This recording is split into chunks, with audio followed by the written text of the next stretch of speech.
Warriors have some D1 commits of themselves. Speaking of Landon Drum, he is a... We apologize for that. Oh, my gosh. The audio was completely messed up. We love away games. But welcome. Thank you all for joining us here on the NFHS Network. We are a few minutes into this game. Already 2 touchdowns scored. I could obviously see it, just could not hear anything. So we do apologize for that. But, again, thank you for joining us. I'm Trey Larson. I'm joined alongside Jeff Brandberg and Mason Lanier. We had a bunch of key to the games. And we did. We went through a lot of stats, but we'll repeat them. It's no problem at all, really. We just had a touchdown by Theo Lee. Had a big response. So Teray Davis, number 21, their D1 commit for UCLA. He's the Fairview Knights' best player by far, averaging over 121 yards receiving on the year. That's Key Ellison. He connects, and a tackle made right there, maybe a gain of 3. But let's catch up briefly here. So a big play, an 85-yard touchdown. We started the game with a nice sack on quarterback Key Ellison. Connor Gilchrist got in. The second play of the game for Fairview. They do a quick slant pass to Teray Davis, and he takes it 85 yards. Missed tackles were the key if you were watching the feed live on video. Now Teray Davis comes wide left. We're going to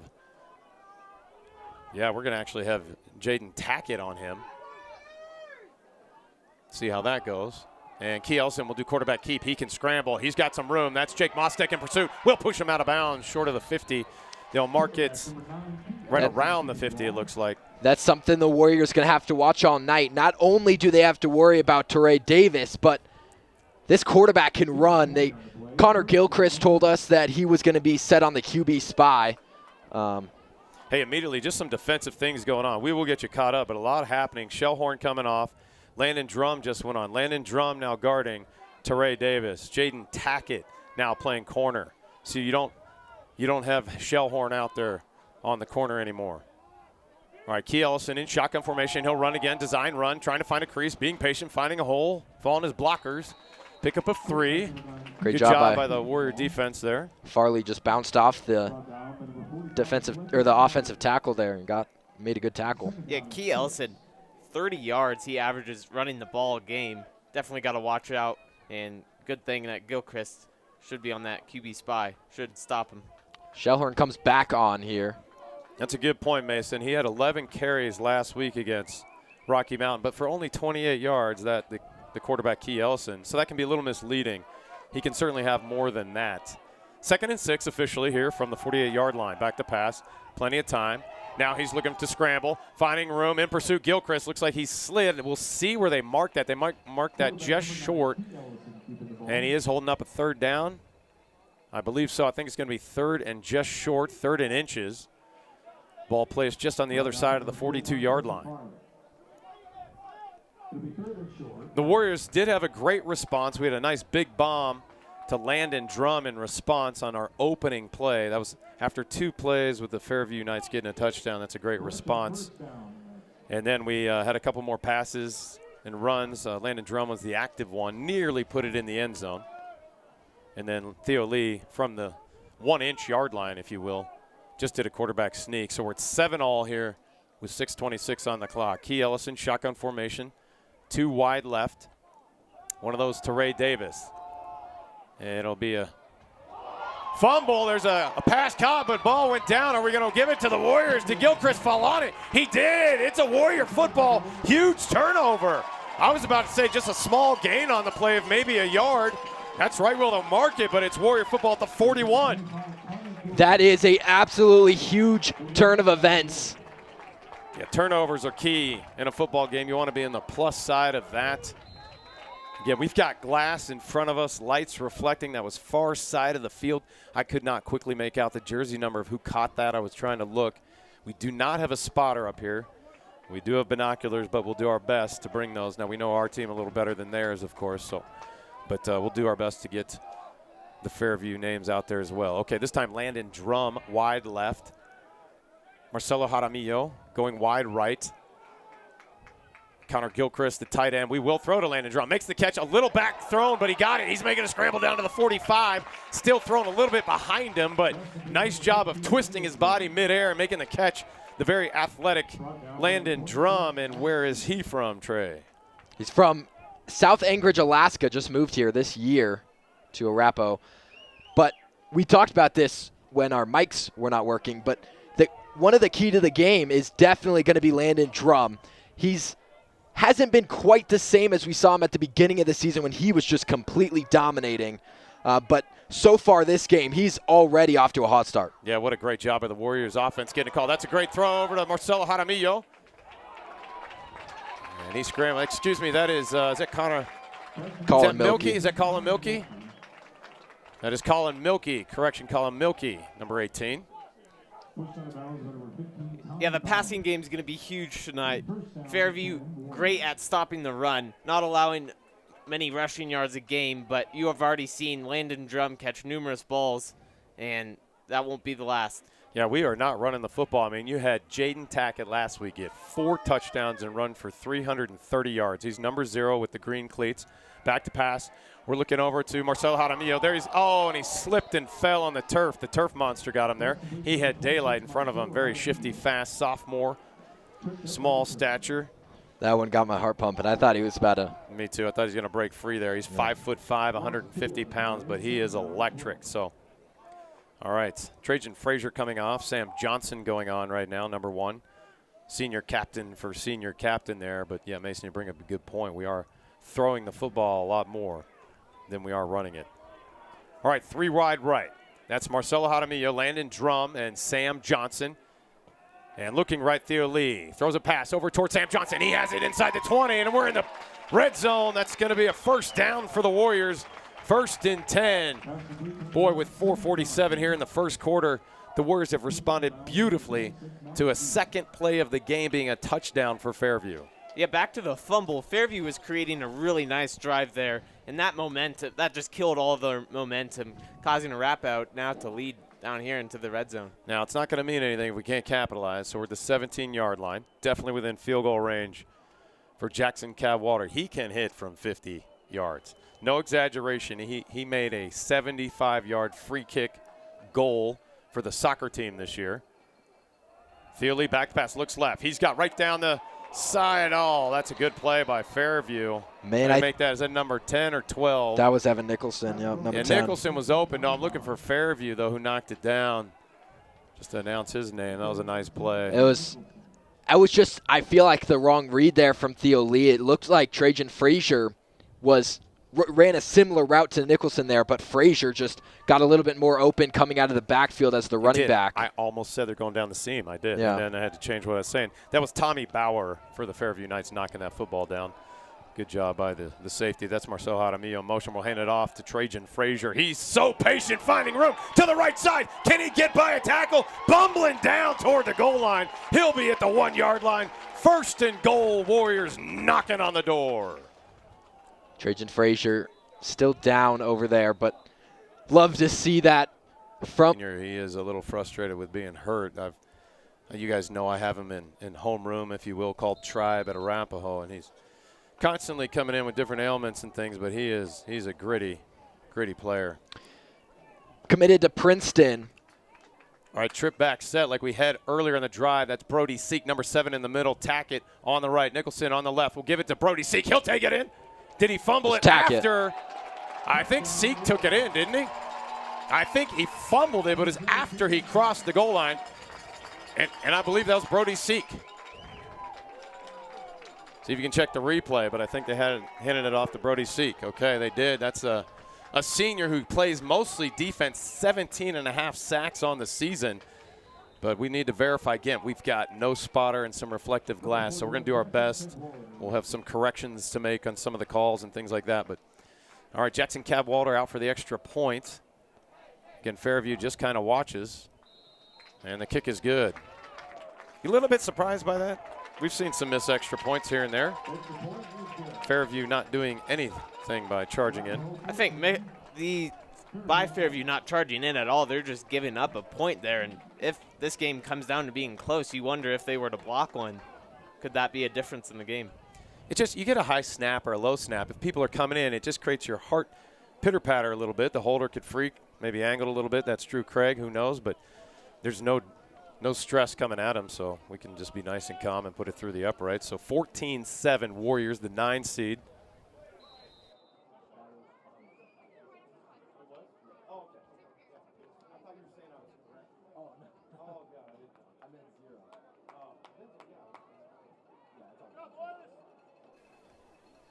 All right, out to kick off is Jackson Cadwalder. And we did go back, look at the replay. That's what we were just doing just for a second there.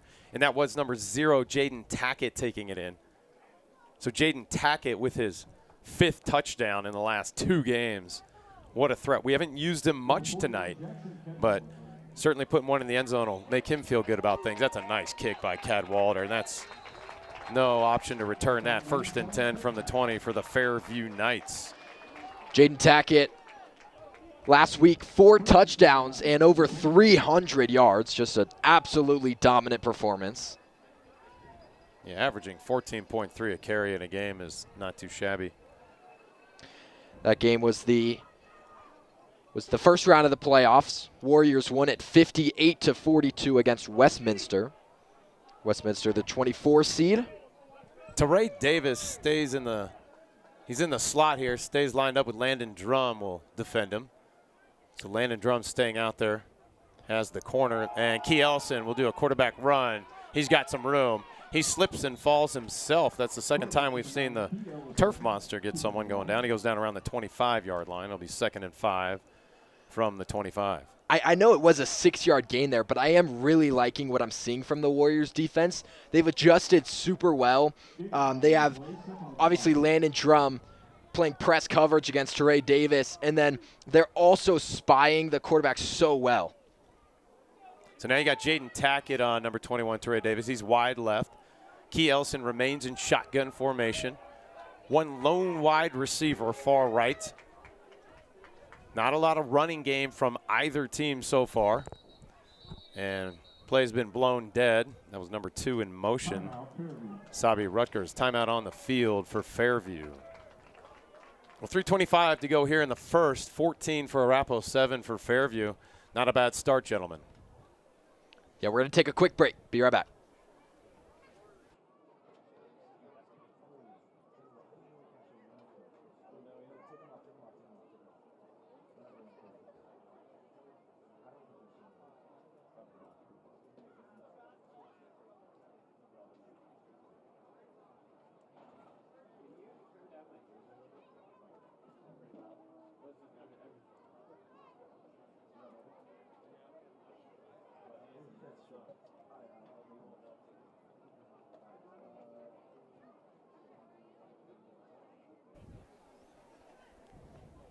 All right, 14-7. All right, we are back, yep. Winner of this game will take on number 1, Cherry Creek, or number 17, Fountain Fork Carson down in Colorado Springs. That's the number 17 seed. Jackson Weller coming off.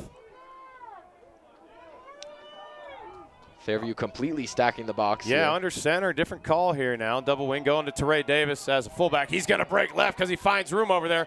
And the Warriors have sought him out. Push him out right around the 30. I believe he might have enough for the first down. We'll see where they mark it. I think they mark it right at the 30.5, maybe 31-yard line. We'll see. Yeah, They are moving the chains. So first down for Fairview. Ben Whatever Ryan they can do to get the ball to Teray Davis. Yeah, Ben Ryan just playing the edge there. He got stuck on his block, so he couldn't bounce it out and get Teray. But well, good patience by Teray Davis. He just waits to find the opening in the crease and runs toward the daylight. All right, this time Jaden Tackett on him. Teray Davis near side, bottom of the screen, number 21. Key Ellison, low snap, handles it well, back to pass, looks right down the seam, finds number 20. That's a good tackle by Jake Mostek. That ball caught by number 26, that's Max Veith. It is just enough for another first down, gain of about 11 on the play. They'll mark it right around the 43-yard line, so methodical drive here. Looks like Fairview's calming it down, keeping it simple. Ben Ryan running off. Yeah, we talk about Davis this whole game, but the Knights, they are a well-rounded team. That Veith right there who just caught that pass, 308 yards receiving on the season. So all right, there's a handoff. Nice tackle there. Going down low. That's Landon Drum. Hopefully he won't hurt himself there. The runner there was Asher Allen. Number 33 listed as a linebacker on here. So both teams getting creative with how they're using their best players. Again, this is always a difficult night sometimes if you pause and think for a minute, because one side's going to lose and it's going to be a senior's last game of the year. Watching both sides for that. Check out the seniors. Back to pass. Key Ellison under duress a little bit. Is there a hold? No hold called. Wide open down the right side. In pursuit. Can he get there? Evan Nicholson cannot quite get there.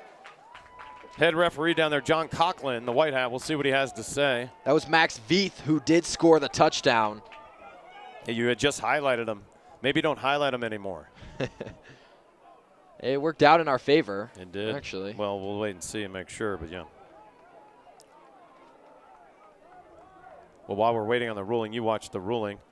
Here we go, here we go. Yeah, it's a holding on the offense. So the play does come all the way back. Boy, remember that moment. They've had two key plays here, a fumble and now a holding call. That's a 57-yard touchdown that gets called all the way back. Well, and how much does that get Evan Nicholson ready, to be on his toes a little more? Like, these plays add up. You get into the game, you get into the flow, and those plays become harder and harder to find. Key Ellison, good protection, does find a wide open receiver. Tackled by Landon Drum. Is that Max Veith again? Nope, number 21. So that is Teray Davis making the catch. And you're right, they do spread the football around quite a bit last week against Rocky Mountain. I'm counting 6 receivers that had a catch. You've seen these low snaps a little bit from the Fairview Knights, and Key Ellison just handling it well. Shows poise in the pocket. That's a good point. I mean, it does take a little bit of grit and resolve to not be rattled by that, because it does take time to get your head back up and get your reads. Timeout called by the Warriors. Again, timeouts in the first half are okay. In the second half, that would become an important moment there. We have 2 remaining. But yeah, low snaps can be difficult, particularly when they're down at your ankles, because it takes time to get back up, and then you're missing your reads. You're not seeing the moment. But some of the stats from last week's game, I mean, Trey, you brought it up, so we'll go ahead and go there. Good job bringing it up. But Sabby Rutgers had 3 receptions for 69 yards last week. He's number 2, so let's keep an eye on him. Max Veith, we already know about, number 26, and, of course, Teray Davis. Those guys got the most action. So we'll watch for number 2 and number 26 as well. So got to keep an eye on them. Not a lot of running game, though. Not a big running game. This is an air attack by the Knights for sure. Fairview, when they came out before that timeout, they were in that same formation where they just packed the box and then tossed it to Teray Davis a couple plays ago. Yeah, I talked to Connor Gilchrist this morning. He talked a lot about how they like to run this double wing set, and that's what they're doing when they do that. They got like wings on either side, and then they can do a lot with Teray Davis and be creative. A jet sweep, a fullback pitch, or the wings can sprint out into the flat. All right, shotgun formation, Key Ellison. He'll keep it, looking for a moment. In pursuit, Brody C. Good blocking by the offensive line. He's found daylight down the middle. He might take it to the house. He's going to. We missed some tackles there early on, and that is a touchdown for the Fairview Knights. They have responded. That is a complete broken play. Multiple Warriors got their hands on Key there behind the line of scrimmage. But Key that was just a very patient run and was able to break it free. That's what we've seen on both of these touchdown runs. I'd have to re-kick. Flag has been thrown. See if we can back them up a little bit. That's in offsides on the Warrior defense. Could be an opportunity here now for the Knights to go for 2. See if we get them to think about that. Kellen Connolly is coming off. What's the play clock at? I don't see one on the either end. All right, play has been issued. So here comes Key Ellison. Looks like they're going to go for 2. The flag could benefit the Warriors, even though the penalty was on them. If they stop them here, this could become a key moment. Look for that double wing set. He will go under center, Key Ellison. Big 33. That's Asher Allen right behind him. Teray Davis on the left. They will pitch it, not to Teray. Teray will block. And getting in the end zone with ease, number 2, that's Sabby Rutgers. So that's a lead now for the Knights. That penalty will backfire on the Warriors there, 15-14, Fairview. That play, they just made that one look easy. I'm got to be honest there. Blocks were perfect, and he just ran right in. You know, if you bring up a great point, the blocks have been pretty key tonight all around for both touchdowns for the Knights. That one right there. they're being patient and following those blocks. Key Ellison's scamper into the end zone was just being patient, finding the holes and letting the blockers do the work. That's all about coaching. That's the coaches building that relationship between the players where they just are confident in each other, confident in their blockers. Yeah, and that's going to be a struggle for this Warrior defensive line. You got guys like Brody Seek, Tommy Hildahl, Fletcher Farley trying to get in there.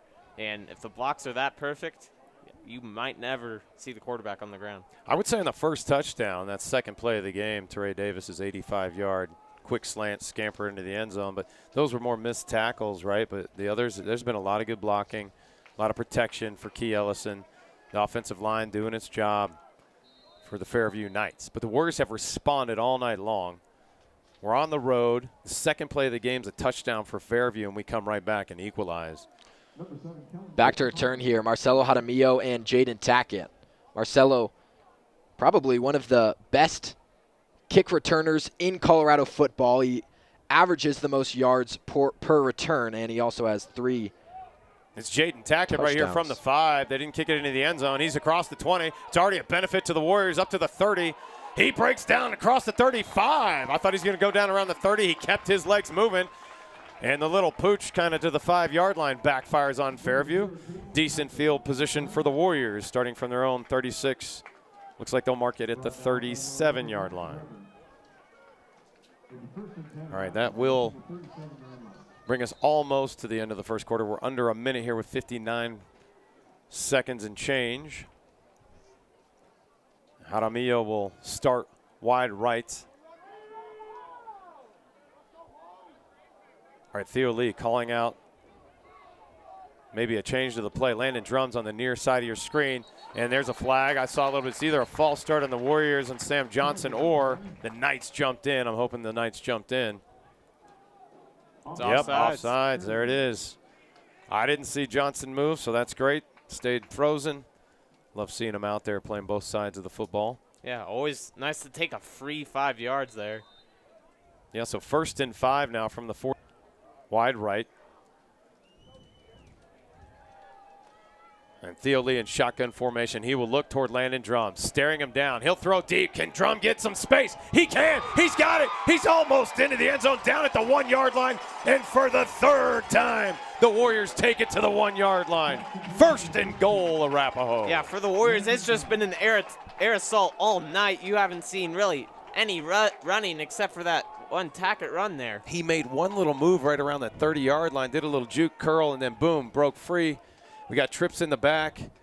Brody Seek in the middle, Jaden Tackett, and Evan Nicholson. Quarterback keep takes it in. Theo Lee put the double arms up. There they go. Touchdown for the Warriors. 2nd touchdown for the quarterback, Theo Lee, just taking it in. Hey, if we need a yard or two tonight, gentlemen, that play is working. I'm thinking of the Philadelphia Eagles, Jalen Hurts tush push. It's not even a tush push, but it seems like our blocking is creating space for that. Now, we're going to come out and just do the extra point. We're not going to overthink this. It is the first quarter. We're not going to necessarily go for 2 at this point.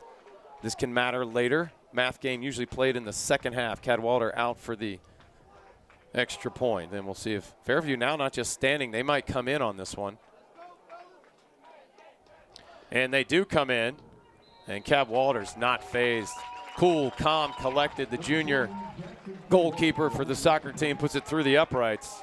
And Warriors back up on top here, 21-15. Now I don't know if you guys picked up on it there, but after that Landon Drum touchdown, Teray Davis and Max Veith, they were the 2 guys in coverage, and they had some pushing and shoving in the end zone with each other. Not sure what that's about, but I don't even know if it's necessarily about anything per se. It's just you're in the second round of playoffs, both fighting to go on. It's going to be a tight game, and 2 really good wide receivers. Cadwalder prepares to kick off in high school from the 40-yard line. Trying to keep it away from Teray Davis. He's back there right around the 4 or the 3-yard line, near side of the screen. And Cadwalder wisely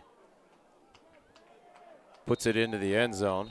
What a great leg. What a benefit to have that. If we're kicking and Trey Davis is catching that ball around the 4 or the 5, and we don't have a great kickoff, gentlemen, that we could be seeing some returns for touchdowns. He's that electric. Yeah, he absolutely is. I mean, we've talked about a 3-star commit to UCLA, 16 D1 offers, but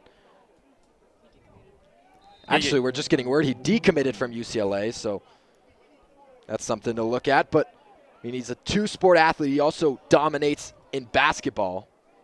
Yeah, he's when you get an offer from the University of Texas, University of Washington, some of the other names, some SEC schools as well, you want to take a look. All right, shotgun formation. Key Ellison, the quarterback, number 9, back to pass. Quick pass over to Trey Davis. And there's the tackle. Landon Drum gets in quickly, says not right now.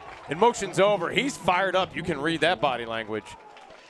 Perfect job there from Landon Drum.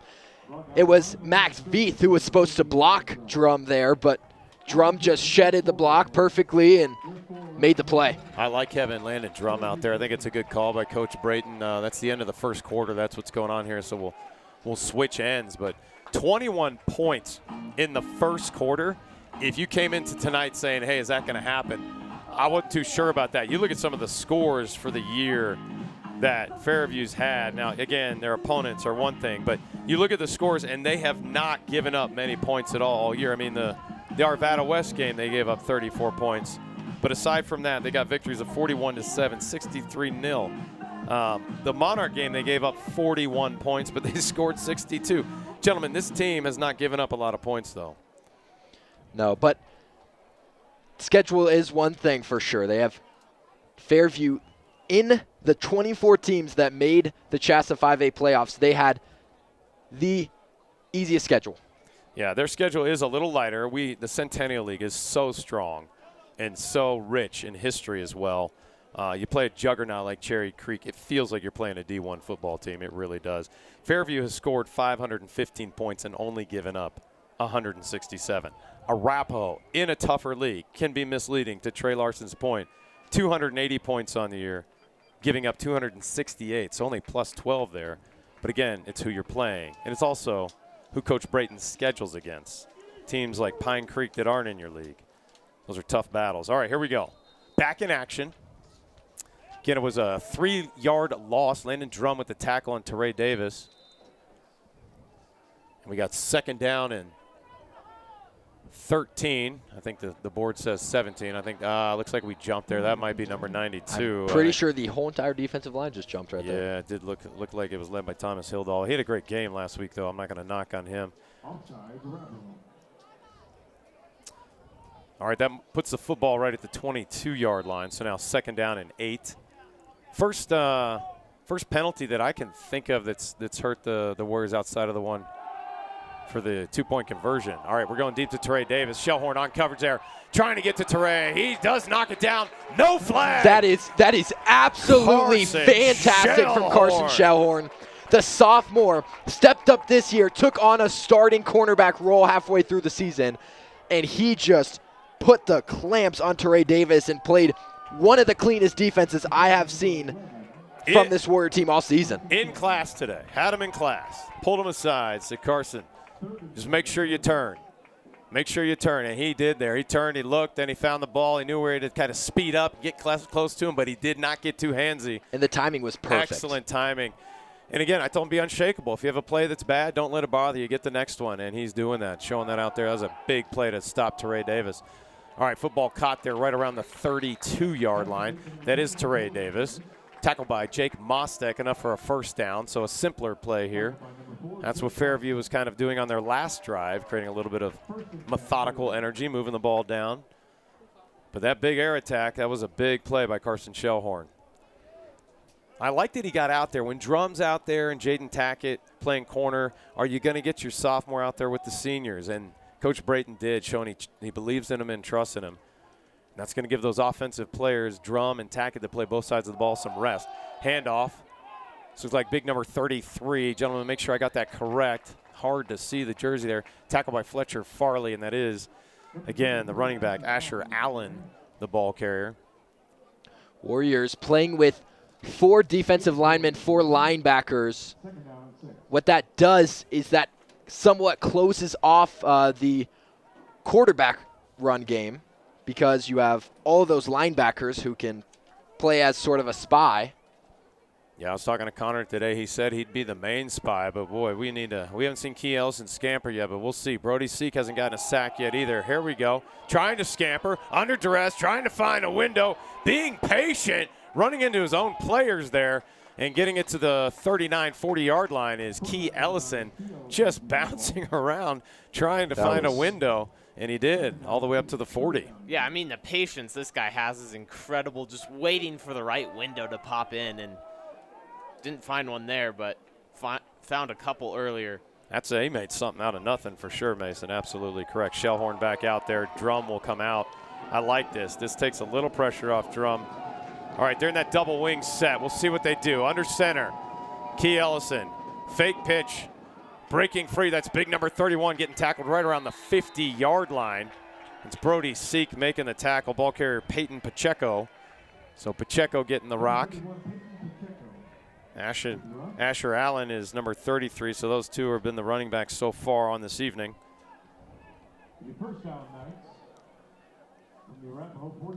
All right, they'll officially mark it at the 49. It'll be 1st and 10, Fairview. 21-15 Warriors, 2 touchdowns by Theo Lee on quarterback sneaks right at the 1-yard line, and then a touchdown by Jaden Tackett. In shotgun formation is Key Ellison. Looks right, trips wide right. He's looking there. He's going to throw there. He's trying to hit number 2. That's Sabby Rutgers, and he does. Tackled right around the 30. That's Sam Johnson, the senior captain on coverage. Yeah, Sabby Rutgers, a strong wide receiver, 47 yards a game. A little shadowed, by Teray Davis, but still a strong receiver you got to look out for. Gentlemen, I'm looking last week, and I don't even see that Asher Allen ran the football at all. So this week, maybe he was injured and now he's healthy. I don't know, but he's big number 33 right next to Key Ellison right now in the shotgun formation. He will look left. He will throw left. That's to Teray Davis fading in the end zone. He had him, but a little underthrown. And 2 men on coverage there, right? So that's good for the Warriors. Jaden Tackett getting over there and Jake Mostek. So the safety, Mostek, coming over to help. I'm looking at the starting lineup, gentlemen, and they've moved so much around. It's hard to know who's where and who's shifted. One thing you don't see is a lot of Trajan Frazier out there. I'm wondering how he's doing. I do see him on the sideline with his helmet off and arms folded. So we'll check on that, but he's a key element to tonight. It's right near Theo Lee. All right, to bring up 2nd and 10 from the 30, an important drive. If the Warriors can stop and score, it'd be great to get to a 2-possession game. All right, Key Ellison has 2 on the left, 2 on the right. Good block by 31 to give him protection. He's going to the end zone. That's Jake Mostek. Boy, that could almost be offensive interference. Teray Davis, the intended receiver, Landon Drum on him. Those two having a little bit of a battle, gentlemen. I love that battle over there because Landon Drum is bringing that size factor that these cornerbacks for the Warriors don't quite have. And Drum is using his size to just kind of manhandle Teray Davis over there. Absolutely. I totally agree. He's 6'4", but he also has got the vertical leap. He's very athletic and can get up. He's the perfect person to put on Teray Davis tonight. Meet the Alaskan Teray Davis. Far left is the wide receiver. Back to pass. Key Ellison looking down the seam. Now looking right. Doing his reads. Everyone's covered. Not under pressure. Throws it down and batted down by Landon Drum. That was a touchdown for Teray Davis, but knocked down by the senior. You're exactly, Brandberg, you just called it out perfectly. Landon Drum was behind him, and he was able to get his long arms, use his reach, use his size, jump out there, and just knock the ball out. It was fantastic defensive play from Landon Drum. I'll talk to the mental game a little bit. They're going for it here on 4th down. This is 4th and 10. I mean, you're at the 30-yard line, so I understand it. Shotgun formation. Look for them to get it to their playmaker, Teray Davis. He looks left. He's got Teray Davis. No one on him. He's over there. Tipped, overthrown, off his hands. Unbelievable defense for the Warriors. Turnover on downs. 1st and 10 Arapahoe. He was open. Yeah, it was Sam Johnson in coverage. Teray got open, but ball was just a little high, bounced right off, and Warriors take over. Simple little out route out of the slot and head green space, just overthrown by Key Ellison. So what I was going to talk about, maybe psychologically now you get frustrated. Maybe your heart's pumping a little bit. It's a 4th down. You overthrow it. Adrenaline's flowing. And that's what the Warrior defense can do if we can grab that momentum. So tonight I would say we've had a fumble recovery, which has been great. And that moment, that pass, it was a little overthrown. Really left, can't find anyone. And he's just going to go down for a 5-yard loss. It'll bring up 2nd and 15 from the 25. Yeah, back to the Warrior defense. So that was a strong stand there. Warriors, or the Knights, excuse me, marching down, creating a little pressure on the Warriors, but the Warriors standing strong in the pass defense as Key just kind of kept on throwing Trey's way, but Warrior offense now looking to fight. Trips wide right again. It's Drum, Jaramillo, Johnson, back to pass, Theo Lee. That's Landon Drum, but he can't quite hold on. Climbing the ladder right around the 35. That would have been a nice 10-yard gain. I think we have a flag on the field. Is that correct? Is there a flag down or no? There's not. Okay. I just thought I heard extra whistles there. There was the extra whistle. Okay. So no flag. I don't see any line. I was hopeful for something there. So 3rd and 15. This is an important 3rd down. We have not seen Nick Pangborn, the punter, yet. Haven't seen the punter for Fairview. Thus the score 21-15 here in the 2nd. All right, Landon Drum, the lone receiver, wide right. That's the cornerback number 15 on him. That's Tommy Bauer. And back to pass, Theo Lee will go to Landon Drum and hits. He hits him. What a first down for the Warriors. Sliding down right before the 50-yard line. 1st and 10, Arapahoe converting a 3rd and 15. Man, obviously Landon Drum playing out of his mind, but Theo Lee as well. That is a perfect ball. Another one coming from the sophomore. He just slid it right into that pocket, and Drum made the play, fell down, and a 1st down for the Warriors. I mean, what a window Theo Lee threw into. You can always rely on Drum to kind of catch that, but Theo, we really haven't seen him throw into those types of windows this season. Nice to see he's comfortable.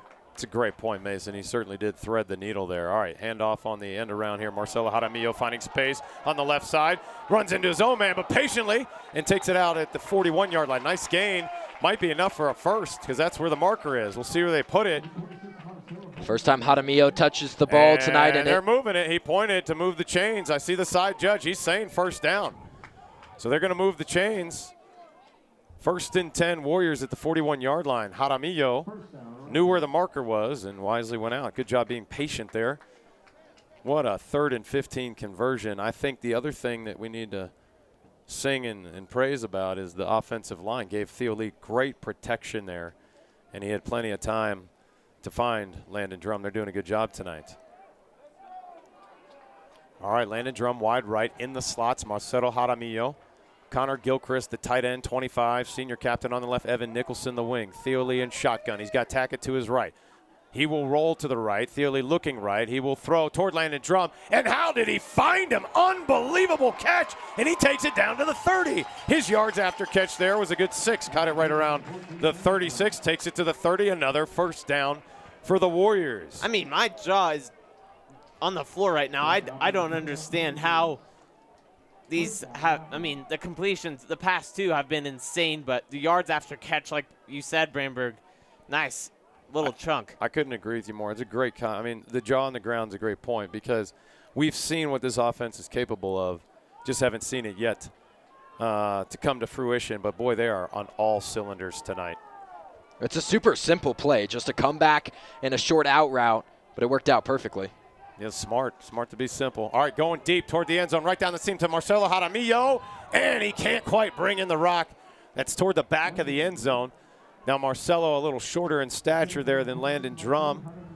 Right down the middle of the field there. Refs are keeping their yellow flag in their pocket tonight. Not as many flags as we have seen this season from in the Warriors games. It's true. They are letting them play. Maybe that's one reason. I mean, coaches will adjust to how the game's called. So now you knew the Knights were at the 30-yard line, and they went for it. Here we are at the same spot, 2nd and 10 at the 30. What will the Warriors do? We got 2 wide right, 2 left. Sam Johnson in the slot on the right, Marcelo in the slot on the left, Landon Drum near side bottom of the screen. We'll look toward him. Theo Lee will throw it to Marcelo. Can't quite bring in the rock in and out of his hands. He was twisting and turning there, though. That was a difficult ball to catch. He'll be a little frustrated with himself there, but you're asking every player to make a great play every time.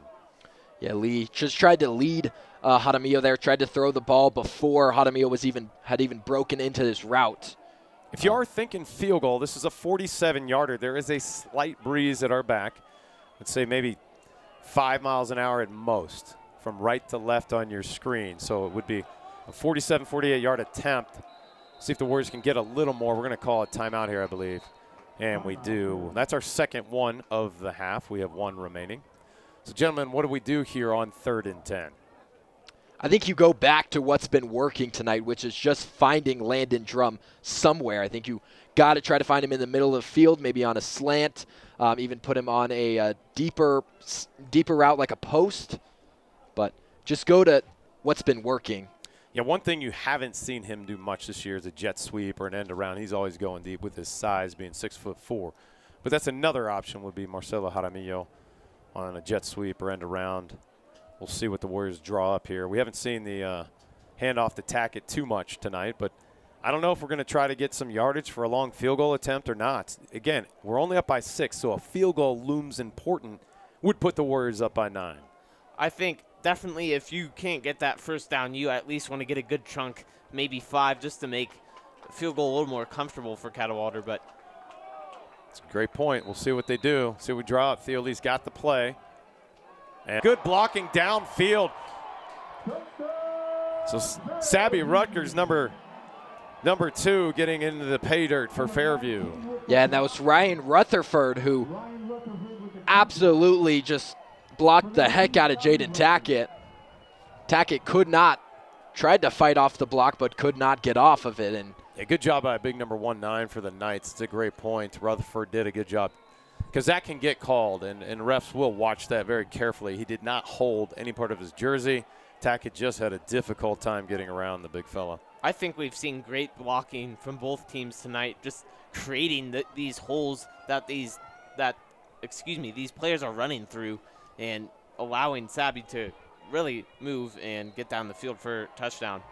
And Kellen Connolly puts through an important extra point to make it 22-21.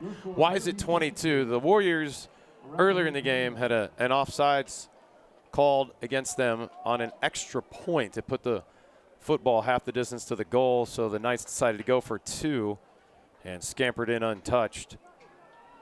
And that's why they're up a point over the Warriors. All right, 22-21 here in the second. 5:33 to go. Warriors with 1 timeout.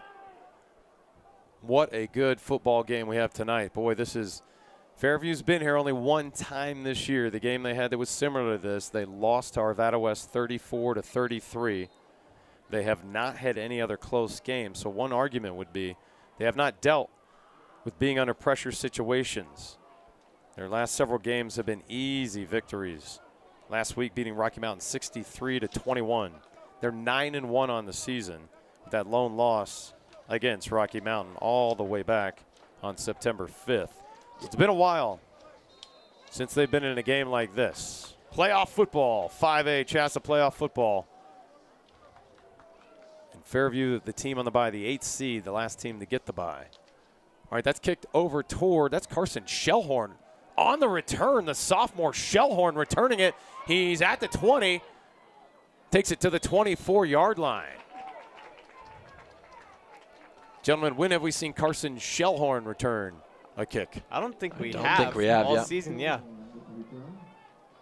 So Coach Brayton putting some confidence in the sophomore. Playing corner, he handled that moment just fine. And it's 1st and 10. He got 4 yards beyond the 20. You always kind of measure it from that. You know, if it's a touchback, it's at the 20-yard line. So here we go, 1st and 10 from the 20. It's been an aerial attack tonight for both teams, except for Key Ellison, the quarterback for Fairview, has had some amazing runs, one for a touchdown. All right, there's a quick handoff to Marcelo. He's trying to break, spinning. Look how electric he can be. Gets a couple yards, but if he finds open space, We could have a touchdown on our hands quickly. The safeties dropped in quickly. There was a lot. If he broke free there, he had a chance to break all the way to the end zone. I mean, the speed this guy has, we've seen it on his kickoff returns. I mean, he can definitely break 3 if you give him any little room. Both safeties jumped in, so there was nobody back to protect there. All right, shotgun formation again for Theo Lee. He'll roll to the left, then look right, do a little drop into the flat. That's Connor Gilchrist, the tight end. He's going to carry it. The seniors guy, he's going to take it to the sideline, to the 40. Looks like we have a first down. Yes, I was waiting to see if he stepped out of bounds prior to that. Hard to see from the far side, but Connor Gilchrist, nice catch right there in the flat. I like that we quickly rolled left and boom, turned to the right, and a little teardrop into the flat there to Connor Gilchrist. Yeah, so and also a big adjustment I just want to make note of. They have now moved Teray Davis into lining up against Landon Drum at corner, and then they've moved Key Ellison, the quarterback, up at safety. Yeah, so they're using all of their players tonight. Coming into this game, yeah, Teray was a safety. He's been playing safety this season. Theo Lee back to pass, trips wide left, going down the seam a little bit. That's Landon Drum climbing the ladder again. Did he catch it? No. Teray Davis all pumped up. He's fired up at the 25-yard line. There's definitely energy between those two. Great job by Landon Drum. Looks like when he went down, it kind of came out, and they're going to rule that not a catch. That's one of those plays I think if we had review and could zoom in, they would look at that. Yeah, for these two receivers between Teray Davis and Landon Drum, it is really the battle of who wants to be the better receiver tonight, and that's what you're going to see these guys energized about. Yeah, I think he feels the battle. He likes the challenge, that being Teray Davis, as does Landon Drum.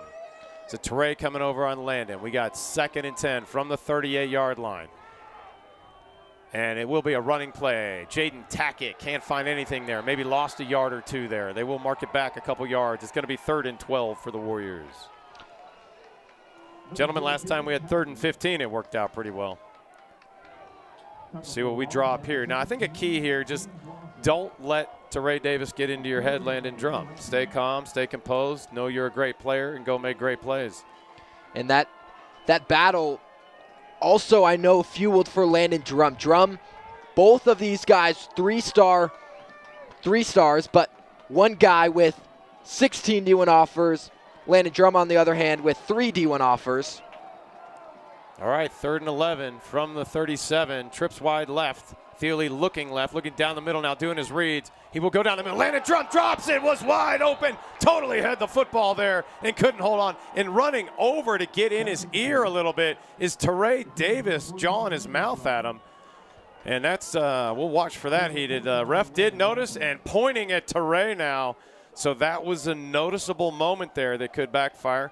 Someone's got to pull Landon Drum to the side and say you're okay. You can't make every play. You can't be perfect in sports. And Brayton slap into the hand and then a pat on the back. Coach is picking him up there. He'll be just fine, hopefully. Let that shrug off your shoulders. No worries there. That's good maturity from Drum, though, not to entertain anything. Boy, they block it. I was wondering why he's taking so long. And there's a blocked punt, a huge moment. And now Fairview has it at the 15-yard line. 1st and 10 in the red zone, the Knights. That's what we've seen from Pangborn a little bit. He's taken a little bit too much time adjusting the ball with his punts. And we saw that last week with a blocked punt later in the game. That point didn't matter too much. Their coaching staff may have looked at film and noticed that as well. So you're asking a lot. He's, a couple back-to-back plays here. Landon Drum bummed he didn't make that catch. That would have totally changed the football game. We'd have the football driving. 3:08 to go here in the second. Can the Warrior defense mount a stop here? This is a huge moment in the football game. Shotgun formation. Key Ellison. Mark it at the 16-yard line. Back to pass. Plenty of time and protection right down the middle. Teray Davis is just no one in there. No one there. Absolutely no one around him. Jake Mostek hanging his head a little bit. Maybe didn't follow him properly. Landon Drum was on the field. He's also hanging his head right around the 14. 3 plays there, gentlemen. Important. Drop catch, blocked punt, touchdown. Yeah, just momentum killers, really. Drum maybe in his head a little bit too much. That mental game, like Brainberg loves to talk about, is definitely a key factor when a couple plays have happened that don't go your way. Well, an important extra point here. not to be overlooked, and it does go through, but on the left side of the upright, just getting inside. So you're not going to play a perfect football game. The key is to respond to that. And Mason, I know you know this, watching you play tennis, your resiliency on the court and how you respond to situations that are challenging. We'll see how they respond. We're down 8. That's not a problem. We scored 21 points on the road in a 5A playoff football game. You're right in it. You're not out of it. You just got to let go of what happened. You're not going to be perfect. And Drum, unfortunately, that could get into his head a little more. He's like, man, I could have prevented all of that. But Teray Davis feeling pretty good over there. Let's watch and keep an eye on how he handles it with getting into the face of the Warriors here. It's a huge 14-point swing. It was at one point 21-15, and then Warriors punt twice, and just like that, Fairview takes back the lead and takes back all that momentum that the Warriors had built up. The positive here is there's plenty of time. I mean, 3:01. You could mount a nice drive here. You got one timeout remaining. Warriors also received to start the second half. It's a great point here. Now, don't play too conservatively because you receive. I think Brayton will go for it as playoff football. He's got a little Dan Campbell in him. That's Jaden Tackett this time at the 2-yard line. Taking it up right in the middle, trying to find an opening. He's across to the 25 and tackled right there. It'll be 1st and 10 Warriors from the 25. And under 3 minutes to go here in the second quarter. Warriors 21, Fairview 29. 2 touchdowns by number 21, the wide receiver, Teray Davis. Now you're getting word that he's not going to UCLA, still making his decision, but he's had over 16 offers. Pretty impressive for the young fella. And they'll stay in that. Fairview will stay in that defensive formation where they have Key Ellison up at the single high safety, and then Teray Davis will follow Landon Drum. Yeah, Landon Drum, top of the screen there, wearing number 14 in the slot is Marcelo Jaramillo. And they'll go to Landon Drum. He makes the catch right around the 37, 38-yard line, coming across. He makes a catch. I like that they got him a simple pass. It wasn't too deep. Gain a little confidence, let him feel better. His body language looks a little down, but hopefully he'll keep his head up. And Davis playing 6 or 7 yards off from Teray Davis. It's very funny. Or from Landon Drum. And it just allows that slant to be open pretty much every single time. Yeah, he did a nice cut to the left. He is playing soft coverage, but they need to because these guys can both go deep. Theo Lee, plenty of time, good protection. Intercepted. That's Key Ellison, the quarterback, and he's tackled right there by Marcelo Jaramillo. It's 1st and 10, Fairview at the 38. Well, they've had a turnover, and now we've had kind of 2. If you want to angle the blocked punt, technically 1. Well, here we go. That's a turnover for the Warriors, and it's going to be 2:15 on the clock, 38-yard line. This will be a key stop. If we get into the half just down 8 and receive the football, I don't fault Theo Lee there. He had plenty of time, but I thought he was going to go deep. It was a good read by Key Ellison. He just darted in. I didn't even see him coming in. Well read by the quarterback. All right, Fairview's picked up their game here in the last 5 minutes. Can the Warrior defense respond? Teray Davis in the slot. Almost looks offside, but not quite. I'm looking at his right foot, but it's pretty close. And in there quickly, Brody Seek just throws it, and Sabi Rutgers can't get it. That's what we noticed in the first play is we got their quarterback under duress. No flag for roughing the passer. That's John Conklin right there on the call. He's the white hat. And Brody Seek just absolutely destroyed Key Ellison. He took a second to get up, but it looks like he's okay, staying on the field. The Warriors will not be rattled. This team, I've seen them all year. They've got grit and resiliency. Those aren't just words, but they live it. They will respond. They will let stuff go. They'll just come right back at you. Get him under duress. It'll be hard to find Teray Davis. In the slot on the left side is him, Teray. He is looking left, getting in quickly, throwing it just deep. Can we pick that off? No, flag thrown. Oh, my goodness. I thought Landon Drum had a nice play there. Yeah, I don't necessarily agree if this is defensive pass interference. I don't know if I'm seeing that wrong, but it almost looked like Drum got his hoodie with his finger, and that might be where the penalty comes from. I wonder if he likes to wear that hoodie for that very reason. I have no idea. Yeah, usually I don't see an NFL player with a hoodie. I'll just put it that way. It is defensive pass interference. We'll give the Knights an automatic first down. Well, the giant benefit here is high school rules, right? We're not marking it at the play of the foul, so it only takes the football to the 23 instead of marking it down inside the 10-yard line. So it'll be 1st and 10 from the 23, 2:02 on the clock. With all the passing, the first half has taken a lot of time because incomplete passes stop the clock. All right, that's 31, the running back in shotgun formation next to Key Ellison. That's Peyton Pacheco. Trips wide left. And back to pass, Key Ellison looking left. Under duress again, Brody Seek getting in there, but he finds Teray Davis. How is he that wide open with Key Ellison under pressure? Landon Drum couldn't do it. And a little jawing in Landon Drum's face again. The 3rd touchdown of the first half by Teray Davis. Gentlemen, we came in tonight. We said a key to the game is Teray Davis. We said a second key was get Landon Drum going. We've seen both. Unfortunately, Teray Davis is out doing it right now. 3 touchdowns in the first half. They're going to have to make some sort of adjustment. This cannot continue in the second half, or the Warriors will never be able to cut this lead down. I'm watching some body language. It's easy to be frustrated. Landon Drum has played great. Meanwhile, extra point is good. Connolly puts it through. So it's 36-21. A question I have is, you have a guy like Teray Davis, 16 D1 offers, and I mean, an incredible player, but you'd think at some point during the game you start to have multiple eyes on him and you wouldn't have that problem of leaving him wide open. Yeah, or have double coverage. Don't leave it up to one person. If they get blocked or picked with a cross that you don't see, sometimes they create a lot of traffic of wide receiver routes, and then you got to run around those guys. I think an adjustment for the second half could be, instead of just the one safety, go back to the 2 safeties up top. Yeah, do a cover 2, yeah. They've done that earlier this season. They've had Trajan Frazier and Sam Johnson lined up as the 2 safeties.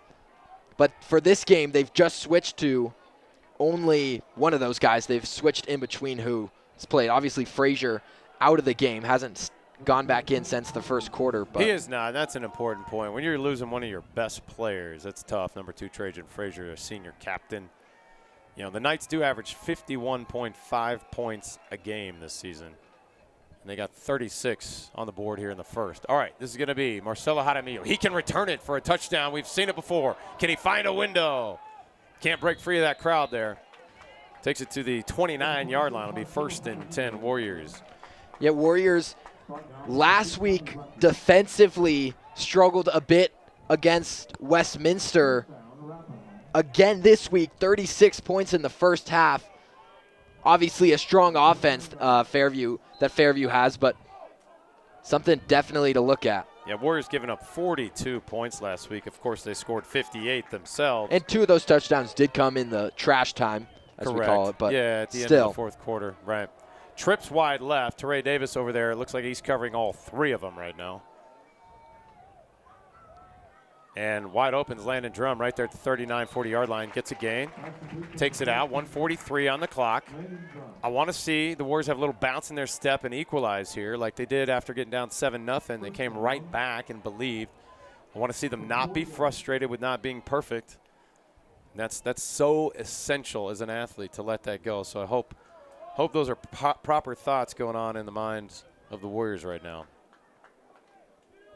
Let's see how they respond. All right, Landon Drum going wide right. Lining up in the slot will be Sam Johnson. Left, bottom of the screen, Marcelo Jaramillo. Jaden Taggart, the running back. Back to pass, Theo Lee. He looks right, throws right. Landon Drum wide open, soft coverage. Can he get to the first down marker? Trying to take Teray Davis to the 50 where the first down marker is. They might mark him just short, right around the 49-yard line. It's good to see those 2 go at it again. Clock will run, though, 1:30. Warriors only with 1 timeout remaining. And the clock stopped for a moment here. I'm looking at it right now. 1:30 on the clock. Now they'll wind it. There it goes. Trips wide left. Landon Drum, bottom of the screen. Looked tired getting out of the slot. They will go to him. He looks a little fatigued, gentlemen. He slides down right at the 40. It is a first down for the Warriors. Besides the one Colin Milkey catch that there was earlier in the game, I don't think any other receiver has caught a pass tonight for the Warriors. 112 and counting, 110. Warriors with 1 timeout. Take your time. You're at the 40. No rush. We do have a timeout. 104. The Warriors need a breath there. That will help. Drum top of the screen. Marcelo at the bottom.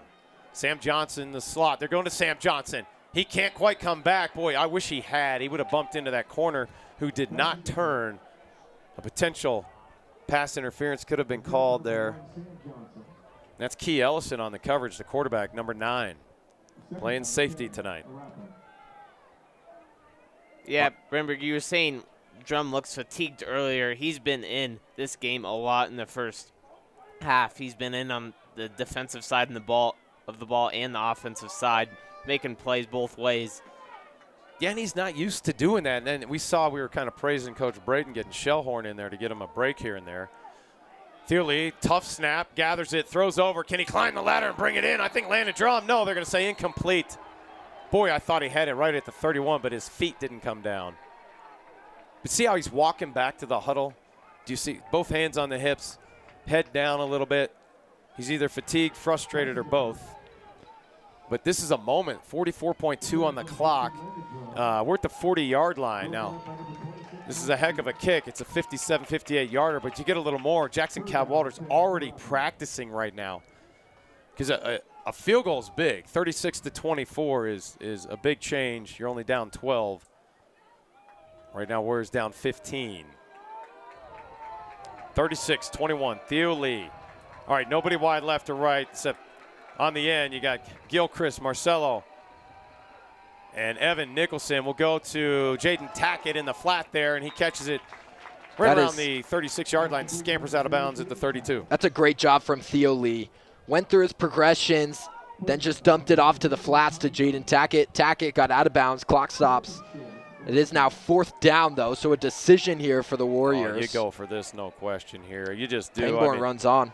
Yeah, we'll Pangborn runs on. Yeah, let's do a fake punt. This is a classic fake punt scenario. He just had one blocked. There's no way we're punting this football. Thiele goes back out. Pangborn might be out there as a tight end.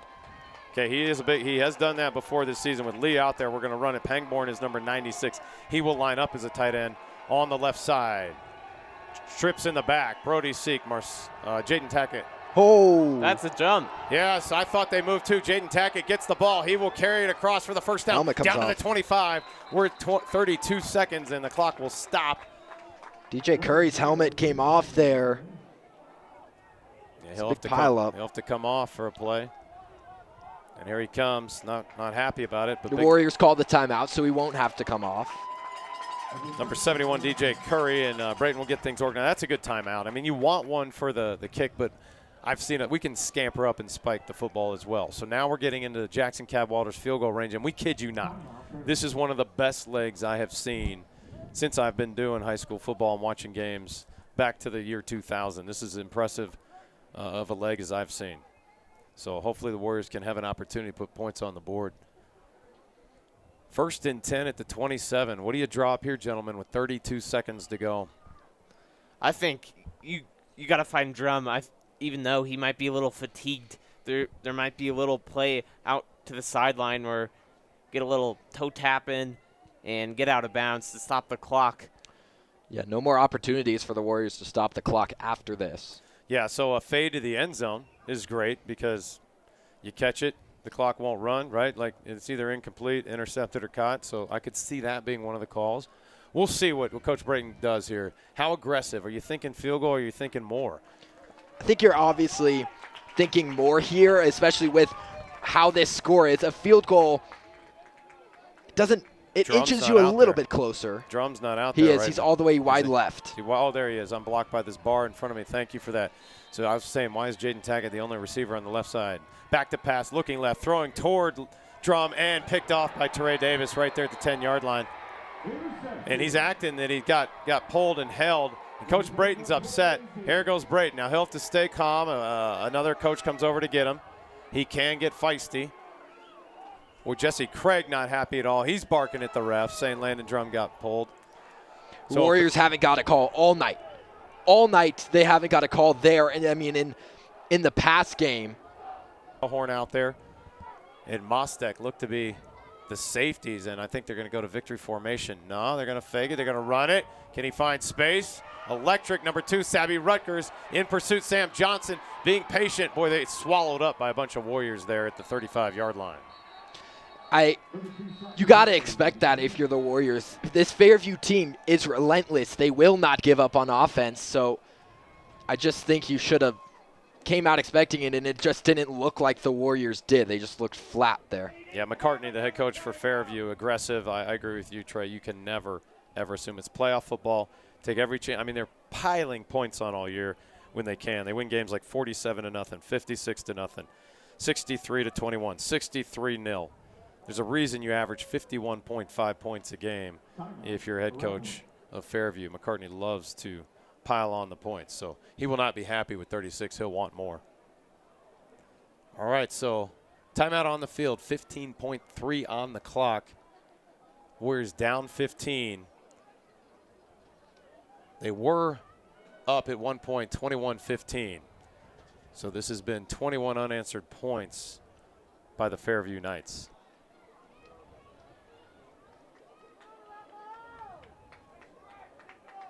You brought up a point earlier that we start with the football. The halftime adjustment's key. Brayton's good at it. We've seen it all year. He can get his team believing. He can be very positive. Just don't let anything happen here. Their shotgun formation, trips wide right. They're looking to do something here. Key Ellison in shotgun formation. And they want more. They're greedy. Here they come.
I don't. You keep it 60.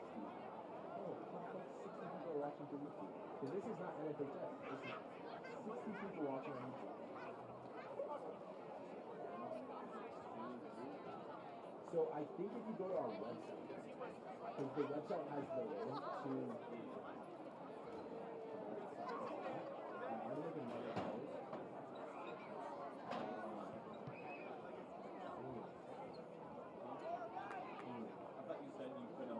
No, I'm going to say, though, we're live on NFHS.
Yo, Brandberg. Yo, we got a football game. You supposed to be about lunch.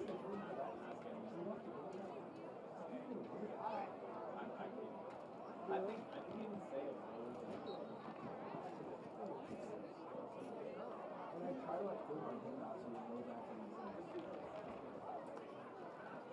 he asked me if I saw it.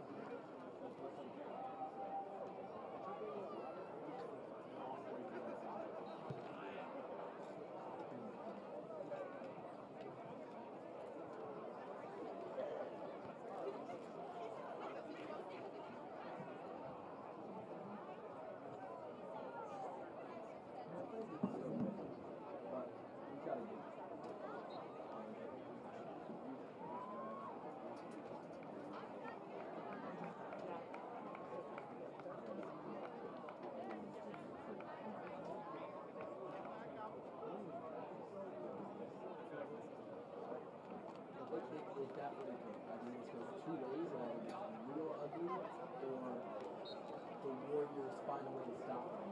That's also what it is.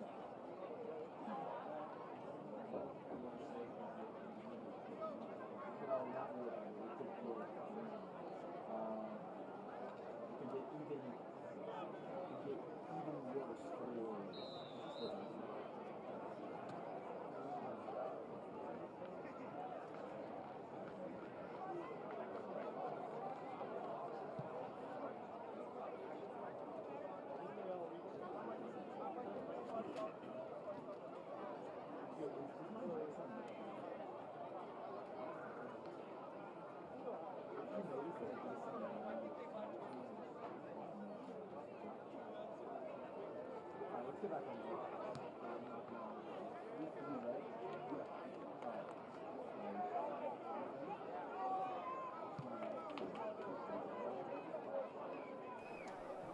All right, ladies and gentlemen, welcome back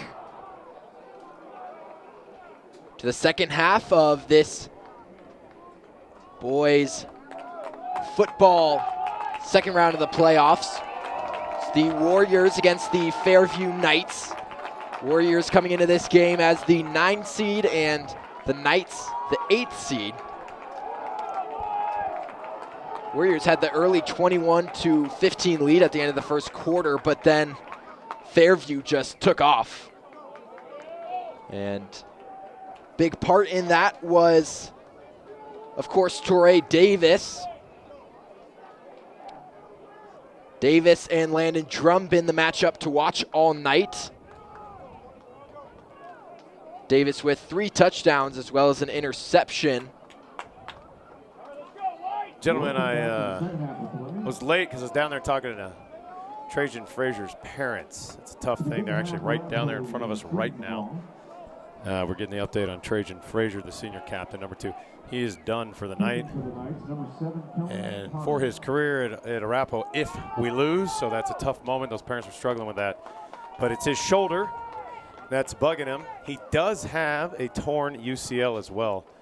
I did get that confirmation from his father there. So unfortunately, we'll not see number 2, Trajan Frazier. So that's a big loss for the Warriors. All right, we do receive the start.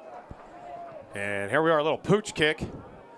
Is that Nicholson right there, number 10? I can't quite make that number out. Right there at the 35. I'll take that field position. Evan Nicholson. I think the key to this second half is just going to be, there's 2 ways. This is what I meant. There's 2 ways this second half could go. And that's either it just keeps getting worse for the Warriors, or this defense for the Warriors can put together a couple stops and it could get actually into Arapahoe's favor, or into their hands, like it was in the first quarter. I'm going to be looking for Landon Drum, Torrey Davis tight on him. I want to see his body language. Jaden Tackett, the ball carrier, he's getting stopped for a loss there at the 35. Senior running back had 330 yards last week against Westminster. But I want to see how Landon Drum comes out because he was such a key. He's one of the keys of the game we talked about in the first half. Super important part of the first half. And we're going to need him without Trajan Frazier out there. And that's another thing. Warriors could not get the running game going at all in that first half. It didn't hurt too badly because of how good Landon Drum is playing. But Trey Davis now on him in coverage. Yeah, trips wide right, looking right. Theo Lee has protection. He'll go over towards Sam Johnson, the senior, makes the catch, scampers across the 45-yard line. And he's close to the first down, but they'll mark it at the 45, just a couple yards short. That'll bring up third and very manageable, 3rd and 2 for the Warriors. I'm curious to see how Drum handles Troy Davis just kind of chirping at him. He's been chirping at him all that first half. Yeah, yeah, you're right. He got up in his grill a little bit. Yeah, Drum has showed that maturity, just not entertaining this at all. Something that you're glad to see Drum has early on. Well, you'd like to see the refs control that a little better. He did get a finger point at one point from the refs. All right, trips in the back. We'll hand off to Jaden Tackett. Still rumbling, still on his feet, right there at the 45-yard line. Definitely enough for a Warrior first down. A nice opening drive for the Warriors. Again, it was 21-15 Arapahoe, and then 21 unanswered points by the Fairview Knights. 3 touchdowns in the first half by number 21, Teray Davis. Jaden Tackett gets the pitch. He carries it out. He's at the 47 looking for daylight. He'll go down right there. Flag thrown. Could be holding. Looks like the Warriors might have gotten called for holding there. I think Gilchrist might have been called on the holding. We'll listen to John Coughlin. Oh, he does not have a microphone. It is holding. Was it holding or illegal hands to the face? I didn't see quick enough. I believe it's holding. Did he? Yeah, I believe he put up the holding sign. Maybe not. All right, ball marked back at the 44-yard line. Still the first down for the Warriors. Got to take it all the way to the Knights' 35. So 1st and 21 here. All right, Warriors have to have something here in this opening drive. The Fairview Knights are an offensive juggernaut.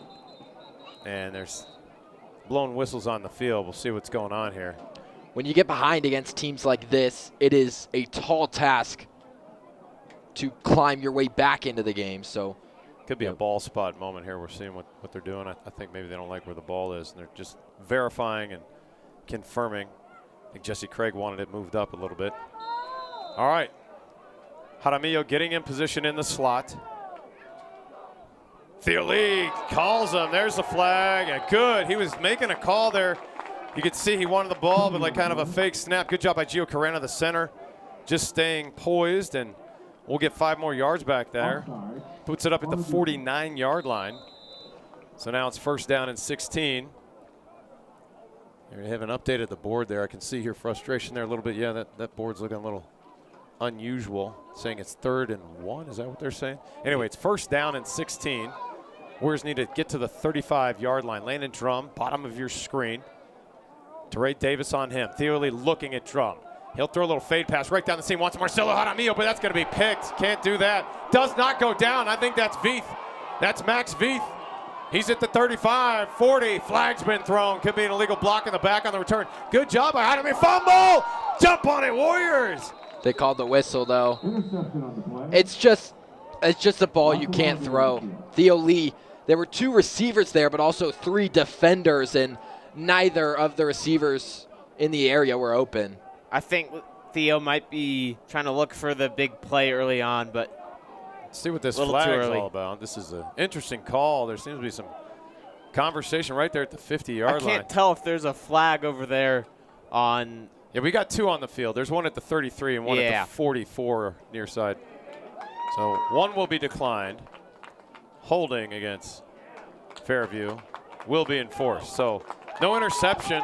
That is extremely lucky for the Warriors.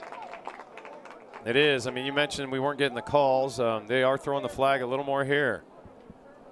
Definitely a different feeling than the first half. First half was just offensive drive after offensive drive. And I understand we didn't have microphones for a little while there, but no worries. You saw what happened if you were watching from the beginning. Second play of the game, an 85-yard touchdown by Teray Davis. And Warriors down 7-0 on the road. And just a beautiful bomb to Landon Drum. We get back in there, and then Theo Lee does a little quarterback sneak from 1 yard out. We equalize. So I want to see some of that responsive grit here, down 15. We really, if we get a touchdown, we'll get life. Theo Lee back to pass, looks right. Fade, oh boy, Landon Drum just gets tackled. What a catch! Marcelo Jaramillo climbing his little ladder and catching it right at the 13-yard line. Jaramillo, a toe tap on the sideline. He got both feet down. He did the college. That was awesome. Both feet down, or the pro, I should say. And that takes it into the red zone. 1st and 10. They are marking it at the 13. Wanted to verify that. 5'5" Marcelo Jaramillo. Can get him on a jet sweep. Can be very creative with him. Explosive speed. Theo Lee's got the call he wants from offensive coordinator Jesse Craig. He heads out to the huddle. Lee there threw an absolutely perfect pass. He's tried to go deep to Jaramillo multiple times. Hasn't worked out, but there. He put it right in his breadbasket. Now, it's been Landon Drum's quiet since he had that drop. I want to see him get involved here. It'd be awesome. We are looking to Drum. Theo Lee's might scamper forward. Now he's going to throw. Almost, it is intercepted. Runs out of the back of the end zone for a touchback. It's going to be 1st and 10. Boy, he should have maybe just held on to that football and run. Forcing it a little too much, the sophomore quarterback Theo Lee there. Yeah, like I said earlier, I think Theo is just trying to find the big play early on, and I think it's just a little too early with 9:13 left in the third. I think, well, go ahead, Trey. You just gotta take off with it there. It's double coverage. That is a really hard pass. Theo Lee hasn't thrown many passes on the run this season. He's mostly been a pocket quarterback. Yeah, he's not used to scrambling. You're right. It's just, a bad play from the sophomore, to be honest. I do think when you're throwing to a 5'5" wide receiver, you know who you're throwing to. If that's Landon Drum, maybe that's not a bad pass because he can climb the ladder, even play a little bit of defense as a wide receiver if it's underthrown. But Jaramillo, 5'5", cannot climb and play defense if that's poorly thrown. All right, good job by the Warrior defense on stopping the run here. Boy, refusing to go down. And frustrated that the whistles were blown is number 33. That's Asher Allen, the quarterback, or the running back, taking it for a gain of 7. Got it up to they'll mark it, the 26-yard line, maybe the 27. He's 2nd and 3, we'll call it. You can hear the fans trying to cheer on the Warriors. This is a key moment on how the game will swing. You called it earlier, Trey. Will it kind of slide downhill, or can we turn it around? Boy, knocking on the door there, and an interception in the end zone is the last thing you needed. They are running the football now, and I don't mind it if they're already starting to work the clock a little bit. Maybe playing conservative is a better way to say than work the clock. That's more of a fourth quarter thing, but playing a little conservative here, the Fairview Knights. 2 runs back-to-back. I can't remember that earlier in the game once. Tommy Hildahl and Jackson Weller run off. It's a 3rd down and about 3.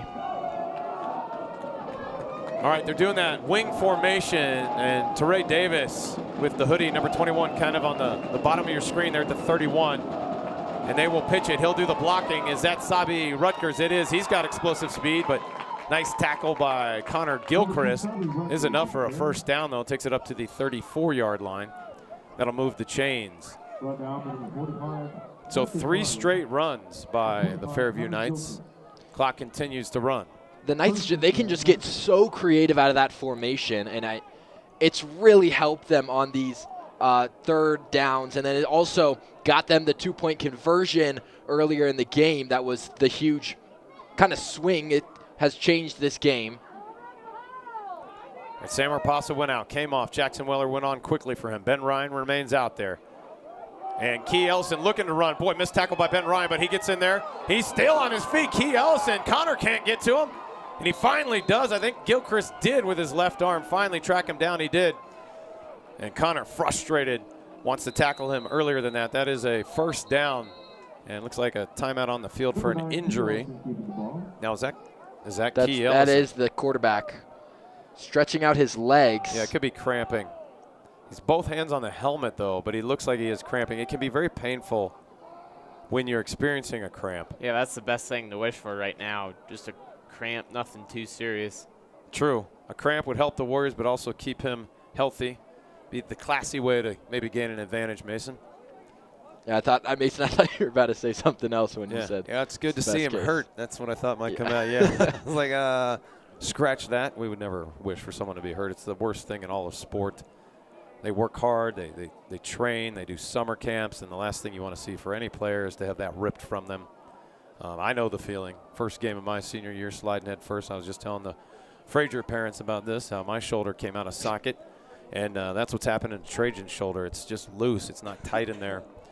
Hopefully he'll heal up. He just needs time to heal. Key Ellison kind of wobbling off there. Yeah, he's having trouble with his gait there. We might see some backup quarterback action. That could be trying to run. He's getting carried. That could be off the Graham field. Cedar or Sage Box.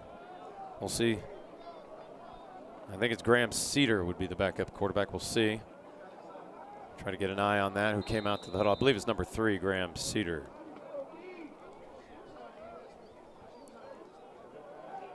All right, in that double wing formation here. Smart to do with a new quarterback in there. He's under center, double wing formation. And there's Teray Davis. He'll be in the back. He's a decoy.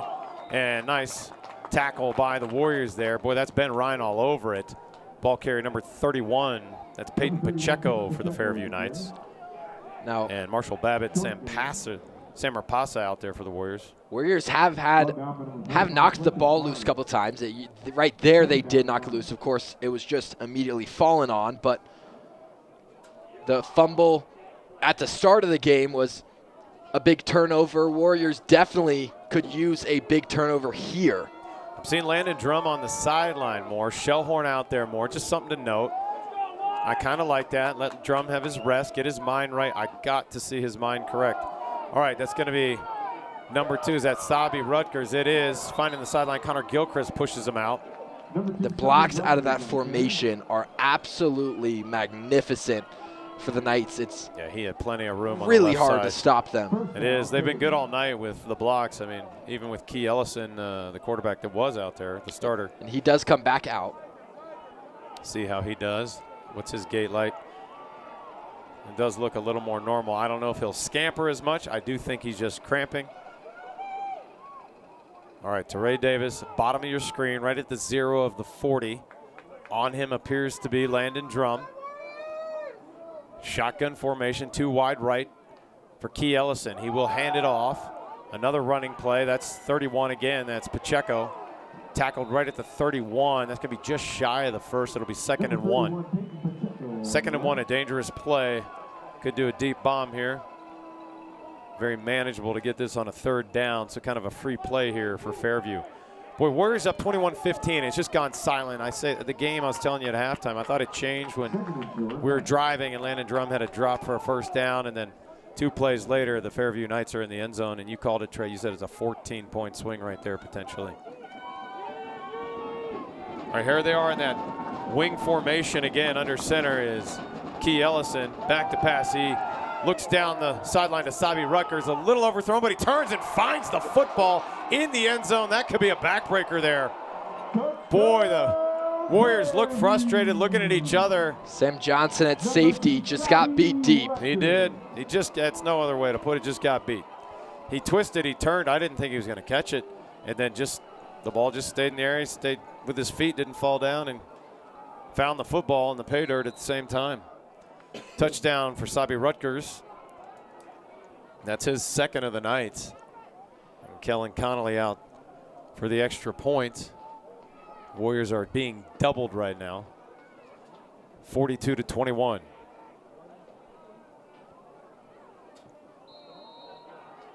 And that kick is good, so 43 points on the board. Well, we gave up 42 last week. We still won. We are on the road. I got to be honest, though. I think this drive here for the Warriors, obviously still a lot of football, over 17 minutes left to be played, but I think, honestly, this drive is going to pretty much decide the game, because if the Warriors cannot get anything going and then the defense for the Warriors can't make a stop, it's 4-score lead, and it's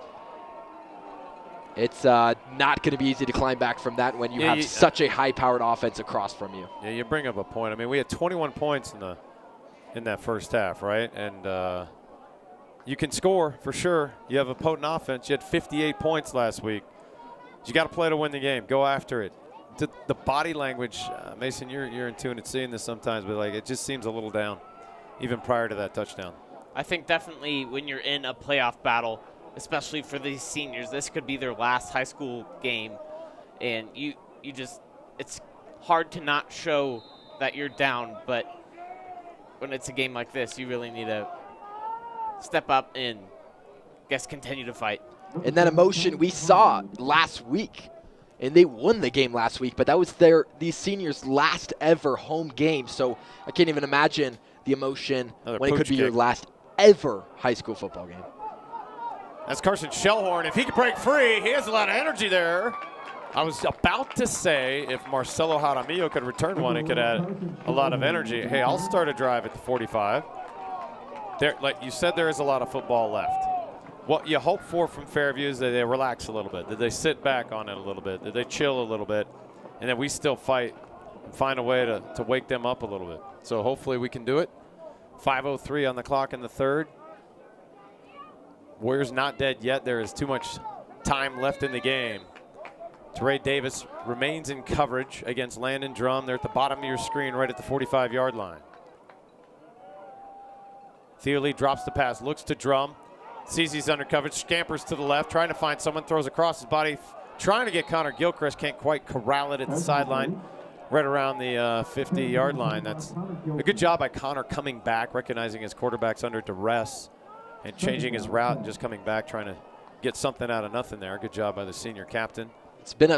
There's been a handful of drops tonight that have cost the Warriors. Obviously, that Landon Drum one early in the game, and it doesn't look like much when you just drop that five-yard route there on that play, but it adds up at the end of the day, and it's now 2nd down and 10 when you could have had a 2nd down and 3, 2nd down and 6. Well, 2nd down and 4. You got a player with 17.5 sacks and Brody Seek, who doesn't have one yet tonight. There's a teardrop into coverage. That's going to be picked. He's just throwing that up there. That's Max Veith. He's got daylight. We got to stop him. He's at the 50, 40, taking it down to 30. He breaks a tackle at the 25, gets wrapped up right at the 17-yard line, and Fairview's just taking it to Arapahoe. Yeah, that just kind of looked like Theo threw it up for hope there. Yeah, he did. That hope didn't turn out well at all. So that's just, he'll learn and grow. He'll look at film at that. He's a sophomore, right? And so sometimes the sack is worth it, and or just throw it out of bounds, get intentional grounding. Just that's a glorified punt there, but we've seen when they pick it, their yards after a pick has been incredible. Yeah, they get a lot. A lot of athletes. So Max Veith, number 26. All right, Warriors down 43-21. Not the start we wanted here in the second half. You can tell Theo Lee is just down on himself on the sideline over there. You got to play 0-0. You just got to do what you can with the time remaining. Plays are blown dead. Flags are thrown. An ideal scenario here is get them for a 4th down and attempted field goal, and they miss it. Little time coming off the clock. False start will back them up. That's your hope here. You're hoping for that scenario. We'll back them up 5 yards to the 22-yard line. Landon Drum coming out. Just got to tell your sideline, just keep playing. Just keep battling. Get into Theo Lee's head. You never know. You guys remember that Bills-Chiefs game a few years ago? 13 seconds left. A lot went down with 13 seconds left. Hopefully the Warriors will continue to fight. You're right. Oh, coming in untouched, Brody Seek. There's something just thrown into the air. Turn around, Jake Mostek. Oh, he could have picked that ball. What do you gentlemen think? Yeah, that's an easy pick. I agree. Turn around. I think he thought he was covering him so well that the ball wouldn't even been thrown in that direction. But with Key just... That's a missed interception. I hate to say that, but he'll watch that on film and realize that's an easy pick that could have changed things. All right. Good pressure by the Warrior defense. I think when we put Key Ellison, their quarterback, under pressure, get him under duress, we've had awesome plays develop for us on the defensive front. We need to keep doing that. Keep bringing the pressure. Don't give him time to get his reads. Brody Seek trying to spin in. He does, but had enough coverage. That's Max Veith, a little overthrown, trying to get it with his left arm. Over there in coverage is Evan Nicholson and Sam Johnson. There's a flag on the field at the 28-yard line. Looks like it's going to be holding called on Fairview. Again, a play that's thrown. The last two plays stop the clock. Incomplete passes, not a lot of time coming off. Now, I think you decline this penalty. And we'll see what they do. I mean, it was incomplete. I don't know. Field goal range. Do you back him up? Yeah, back him up. I just think it's just one less play for their offense to be out there. I understand the thinking, Trey. It's a good point. I think right now he's just thinking get him out of field goal range. Now, this is a team that will, honestly, they'll still go for it on fourth down, I think, regardless of the score. They want points at all times. I don't think they'll punt the football, especially being at the 32-yard line here. If they don't get these next couple plays for a first. There's a timeout. Oh, Arapahoe has burnt a timeout. Well, that's going to be hard, gentlemen, when you don't have all three of those if you do crawl back. No 2-minute warning in high school football, so Warriors in a tough spot. Their backs are up against the wall. They're in a corner right now, and you can't help but think some of the seniors might start entertaining the thought, wow, this could be it. That thought has to start dripping in a little bit while you still battle, fight, and play. To be honest, I think that thought comes before the game has even started. Absolutely. It's definitely looming there. Even if you say it's not there, I think it's definitely in the back of your mind. Yeah, anytime you enter a game that could be your last, you're going to have that thought. Now the reality starts dripping its way into your being there. I'm checking out Theo Lee talking to, I think, Drew Craig down here, trying to get some advice, maybe just processing his thoughts. Mason made a great point earlier. He came off the field struggling.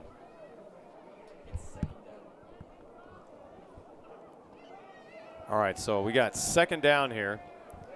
They need to take it all the way down toward the 7, maybe 8-yard line. We got a tough angle high up here in the nosebleeds and the rafters, but that's what it looks like. All right, fans trying to get Warrior defense going, get some energy going. 4:21 here in the third. Shotgun formation, 3 wide right. One of those being Teray Davis at the very top of your screen. He looks left, throwing left. And is that caught in the end zone? Unbelievable catch for a touchdown. That's number 19, Ryan Rutherford. What a teardrop pass by Key Ellison. I think that was Evan Nicholson and Jaden Tackett over there, their side of the coverage. Or was it Jake Mostek? But Jaden Tackett looks frustrated, hands on his hips. You know, for a senior who had 330 yards last week and now he's playing both sides of the football, that's got to be frustrating. 49-21, so Fairview has put lighter fluid on this fire. Rutherford did get injured on that play. You can see him. Gimping, yeah. Yeah, well, having to be helped off the field by his teammate. That kick is good right through the upright, so that is 50 points now for the Fairview Knights. They average 51.5 a game. Warriors with 21, and this is playing out to statistical probability. Again, Fairview with 515 points on the year. They've only given up 167. The Warriors, on the other hand, 282 points on the year, giving up 268. So just playing out. Well, let's see how they respond. What do you do at this point? What do you tell your team? You are down by 29 points on the road with 4:13 in the third quarter. This is it's a very hard situation if you're Coach Brayton. It's like we've kept talking about. It's already hard enough to not be down on yourself when you're down by 29 points. But on top of that, when you factor in the fact that most of the starters on this team are seniors, and they are in their head about this being the last game, it's just, this is a hard one. This is going to not be easy at all. Yeah, you just want to play in the moment, play 0-0, control the controllables. Jaden Tackett near the sideline makes a catch but scampers out of out of bounds. I almost said into touch. If Doing a little soccer reference there, but yeah, that right at the 17-yard line. So he caught it, but went right out of bounds. Yeah, Taggart just needs to let that one bounce out of bounds. Get the flag thrown. That lands out of bounds. They're doing the pooch kick to avoid Jaramillo. They don't want any sort of long return from him. That's where you draw up the reverse and flip it to him. You know, that's why not go for it. He's very electric, and he's returned, what, 3 this year for a touchdown. So. And last week, Jaramillo had a return that completely, I feel like, shifted the game.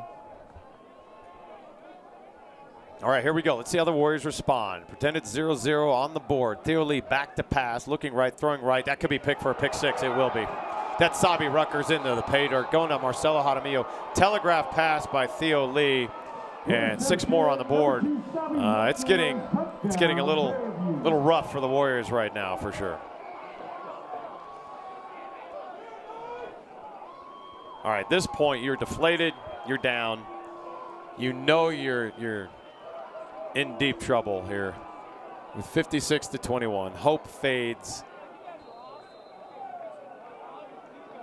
I just thought on that pass, he telegraphed it a little too much. The benefit is here, he'll go back and watch the film, and he'll grow, he'll see. Being a sophomore quarterback, 6'6", 240 pounds Theo Lee will not be going away. Boy, Kellen Connolly has not missed an extra point tonight. The only one he hasn't made, they did a 2-point conversion. So if things hold up, we'll try to look up scores for you, see what else is going on. But Cherry Creek, number 1 seed, playing against Fountain Fort Carson out of Colorado Springs. It's a 17 seed. If statistics hold and the eye test holds, that should be Cherry Creek winning that football game. Cherry Creek against Fairview is lurking and looming. That would be an interesting game. That would be at the Stutler Bowl, correct? Yes. Then they start going down to the they go elsewhere for the semis and the finals. But yeah, Arvada West beating Grandview 31-15. Pine Creek beating Mullen 18-14. Legend beating Fort Collins 27-14. Creek putting the pedal to the metal against Fountain Fort Carson 56-7. Warriors lost to Cherry Creek 56-0 earlier in the season.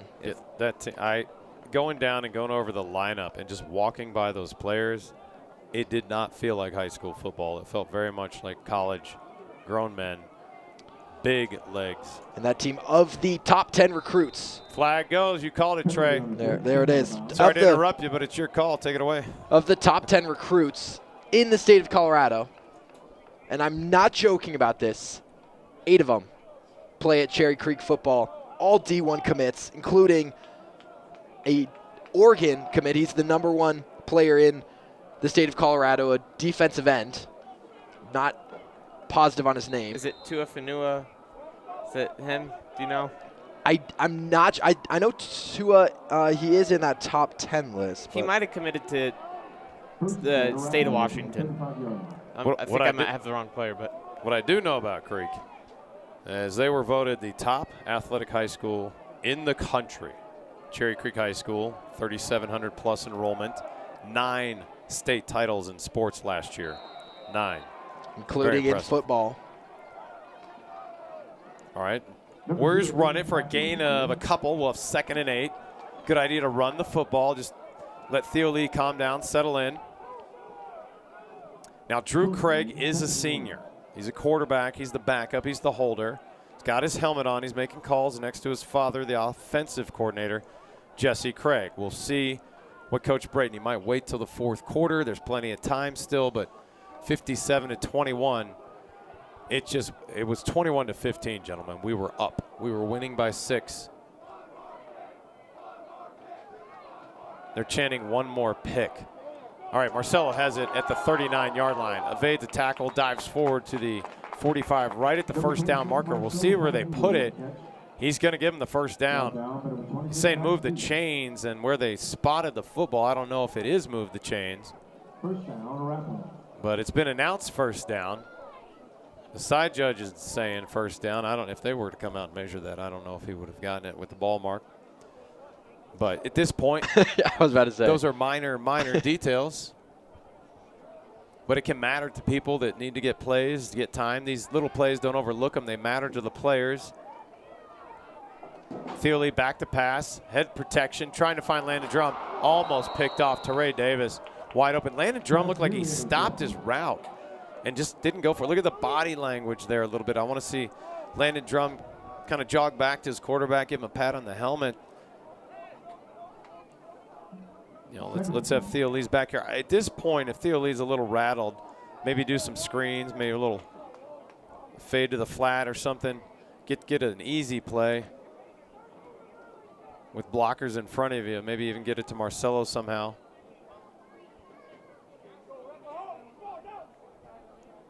Well, the hardwood starts up. We got the Crosstown Throwdown coming up to you next week on Thursday, Heritage and Arapahoe. And a lot of these players I'm looking at here for the Warriors, I know some of them will hit the hardwood and others will attend. Almost intercepted again, flags thrown. There was holding there. Colin Milkey, the intended receiver, holding is going to be called against number 15, Tommy Bauer. Had his hand wrapped around him. He looked frustrated, like, what did I do? That's a good call. Now, I think they've done a decent call, or job tonight, making calls on. They haven't gotten them all right, but they've let the players play, and they haven't thrown flags all night long, as some refs can do in some of these playoff games. John Coughlin on the call. yeah, it's been a complete shift. I don't know what happened with the Warriors, but got up 21. It was looking actually really great, and then Fairview has just absolutely dominated them this second half and in the second quarter. Gentlemen, we were talking about the Warriors driving up 21-15, and hey, if you can even get a field goal out of this, you'll be up by 9.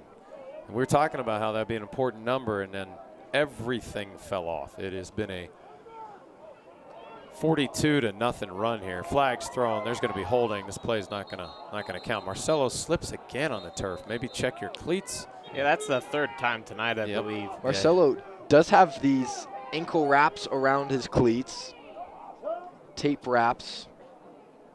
Yeah, you might want to find a pair of scissors, huh, Trey? Yeah. maybe cut those off. Get a little sticky on the bottom. Yeah, he has fallen. When you fall 3 times, that might not just be the turf. It is a penalty on the Warriors. Yeah, there's the Oh. On the defense. personal foul chop block, though, called against the Warriors. So holding on Fairview, chop block against the Warriors, offsetting penalties, replay the down. All right, so it'll be 1st and 10 from the 40-yard line. It was Gilchrist called on the chop block. So we need 36 points unanswered to tie the game. And you got 14 minutes to do it. 14:41, Trey. Oh, yeah, you're right. Thiele back to pass. All right, nice simple pass to Landon Drum at the 35. Spins out of bounds at the 34. On coverage there, number 26, Max Veith, who's had a good night. A lot of the Fairview players playing both sides of the football. You wonder if you see their backups come in, but not yet.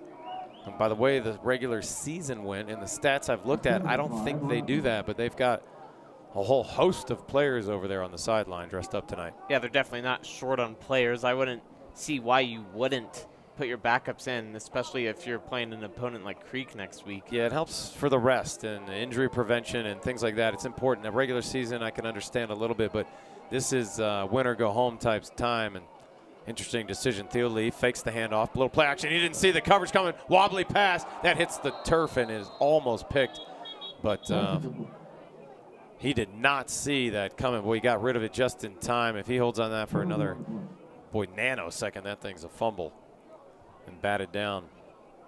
All right, face mask called against the Warriors. And now it gets the refs are getting a little flag happy as soon as this game is pretty much over. That can extend the game. I mean, if there's a face mask, though, they need to call it because that's the kind of thing that can hurt a neck, whip it around, cause injury. And that's they need to protect players. Okay, it is against Fairview. So John Coughlin called it incorrectly and just switched it. A little bit of reaction from the Arapahoe parents. Some of the parents want to still see the Warriors fight, as do I. Yeah, you never give up in a football game. Absolutely not. And the Warriors know that. Brayton knows that. They're going to keep fighting. Like, this game is tied up. Like, this game is still within reach. Got to play great football, but I would say ever since Landon Drum had that drop, it's been a different football team. It really changed for me on that play. I don't mean to overemphasize it, but we were driving, and we had an open receiver for a first down. He made a drop. It's going to happen. And then I think he hung his head a little bit, and I don't know that he's been the same player. But at the same time, no fault to Landon Drum. He has also played a fantastic game tonight. The passes, pretty much all of them gone to him. And here comes another one. Wide, not to Drum. Sam Johnson can't corral that in. Drum was down the middle in the center of the end zone, but that was to Sam Johnson, senior captain. Ball playing wide receiver now. Usually just a defensive player, but yeah, underthrown. Yeah, no, never put it on one player. My point is the whole team got down. It's like you got to rally. You got to pick your player up, come over, talk to him, rally him up, say you're okay. We need you tonight. I haven't really seen that. I kind of watched the Warriors kind of stand around a little bit and lack a little bit of that, pick each other up. They usually do it. But when you're playing against a tough opponent, it can be hard to do. It's easier said than done, and it's difficult to do when you're out there actually on the gridiron going through the battle. Theo Lee finds Landon Drum. He's got daylight. Almost went out of bounds, but stopped and stutter stepped, so he didn't, and then went inside down toward the 10. Kind of hunches over and is holding his left wrist. Not a good sign. Took a hit there, and he seems to be injured. Landon Drum hunched over, and I think trainer Kyle Zigman will make his way toward injured Landon. Knight player. Yeah, we'll try to get the jersey number on. It's number 15. 15. Okay, thank you so much. It's going to be Tommy Bauer for Fairview down right around the 11-yard line, and Landon Drum on the sideline. Now he's holding his elbow. Hopefully maybe just a stinger, maybe hit the funny bone.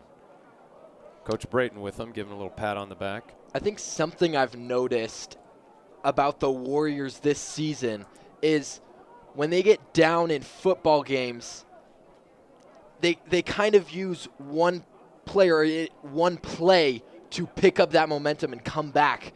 And when they got down in this football game after the Landon Drum drop, when the momentum was starting to shift, they didn't have that one big play that got them right back into the game. They didn't have that Marcelo Jaramillo kickoff return. They didn't have that huge Landon Drum catch. It's just been super flat. And you can really see the Warriors just not playing with the same oomph they started with. Yeah, it's a good point. I mean, what they did early on, right, got down 7-0, equalized, and came right back. And, gosh, the first play of the game, you get a sack on the quarterback. You know, we get in there, get a sack. Gilchrist is pumped. Fletcher Farley's flying pretty high. Next play, touchdown for Fairview. And yet we come right back and score. But you're right. I haven't seen, it's been tough. It has been a little flat. It's a good word for it. Playoff football is tough. It's hard to find that energy. And look who's out on the field. Drew Craig at quarterback. Jaden Tackett. Drew Craig under center.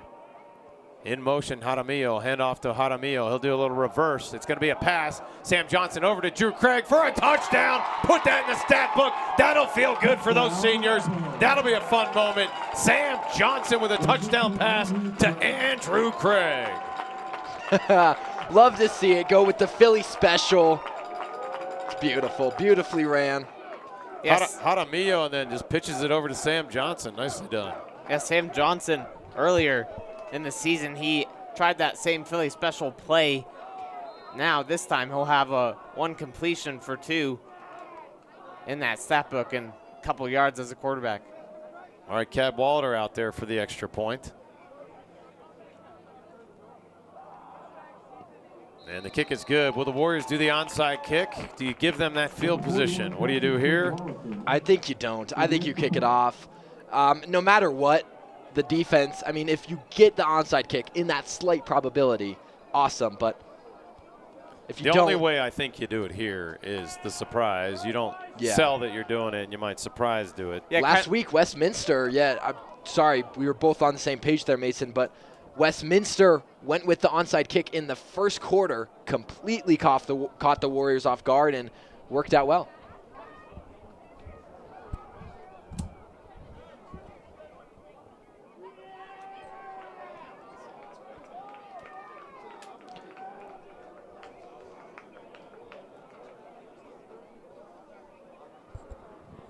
All right, I was untangling some wires here. We're back. We were discussing if they're going to do that onside kick. Let's see. We do have Fletcher Farley out there, Brody Seek, Jake Mostek, Evan Nicholson. Looks like we might. And they're right around the center where Cadwallader's kicking it. Let's see. An onside kick and getting the football could put a little adrenaline in Fairview. And we do it. And do we get it? It's rumbling. Does it have a chance there at the 47? We're going to wait and see what the call is. Nope. Fairview comes up with it, so had an opportunity there. They did kind of disguise it, gentlemen. That was a pretty good attempt from Cadwallader. Warriors just couldn't get there in time. They were right there in the vicinity. Certainly had an opportunity, but it's 1st and 10 from the 47-yard line. It's playoff football. There's an entire quarter to go. You never know if an injury happens, if something like Teray Davis goes down or Key Ellison, Gimpy earlier with a cramp. I mean, things can happen. The offense can fall apart through an injury, and you never know when that's going to happen. So anyway, let's see what the Warrior defense can drum up here. And that's Key Ellison right up the gut. He'll slide after gain of 6 yards. I'm surprised Key's in still. Even though you still have a whole quarter to go. I would agree with you there. The only reason against that would be their head football coach, McCartney. He likes to just keep pounding it in and going after it.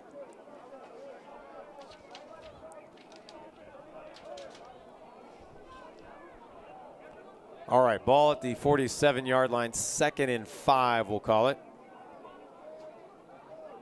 2nd and a short 5, and that's going to be the running back 33. That's Asher Allen. And they'll blow the whistle right around the 46. Clock will continue to run here, 1:08 and counting in the 3rd quarter. It'll bring up 3rd down. Now they're running the football again. Marshall Babbitt and Ben Ryan heading out on defense for this one. Tommy Hildahl and Jackson Weller coming off.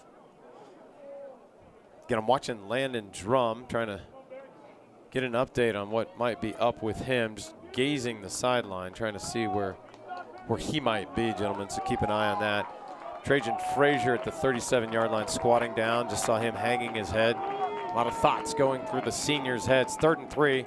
There's a high pitch, and that's going to be enough for a 1st down and then some. That's Sabi Rutgers. Will he be able to get into the end zone? Missed tackles, towing the line.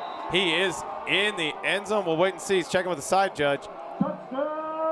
Missed tackles all night. Killed he the got Warriors. in. The 2 refs were talking. Did he get out of bounds or not? But no video review here. He may have gone out of bounds, but I mean, they call him inbounds. Touchdown. Yeah, we can't even push him out of bounds. Yeah, Sam Johnson was arguing his foot went out of bounds.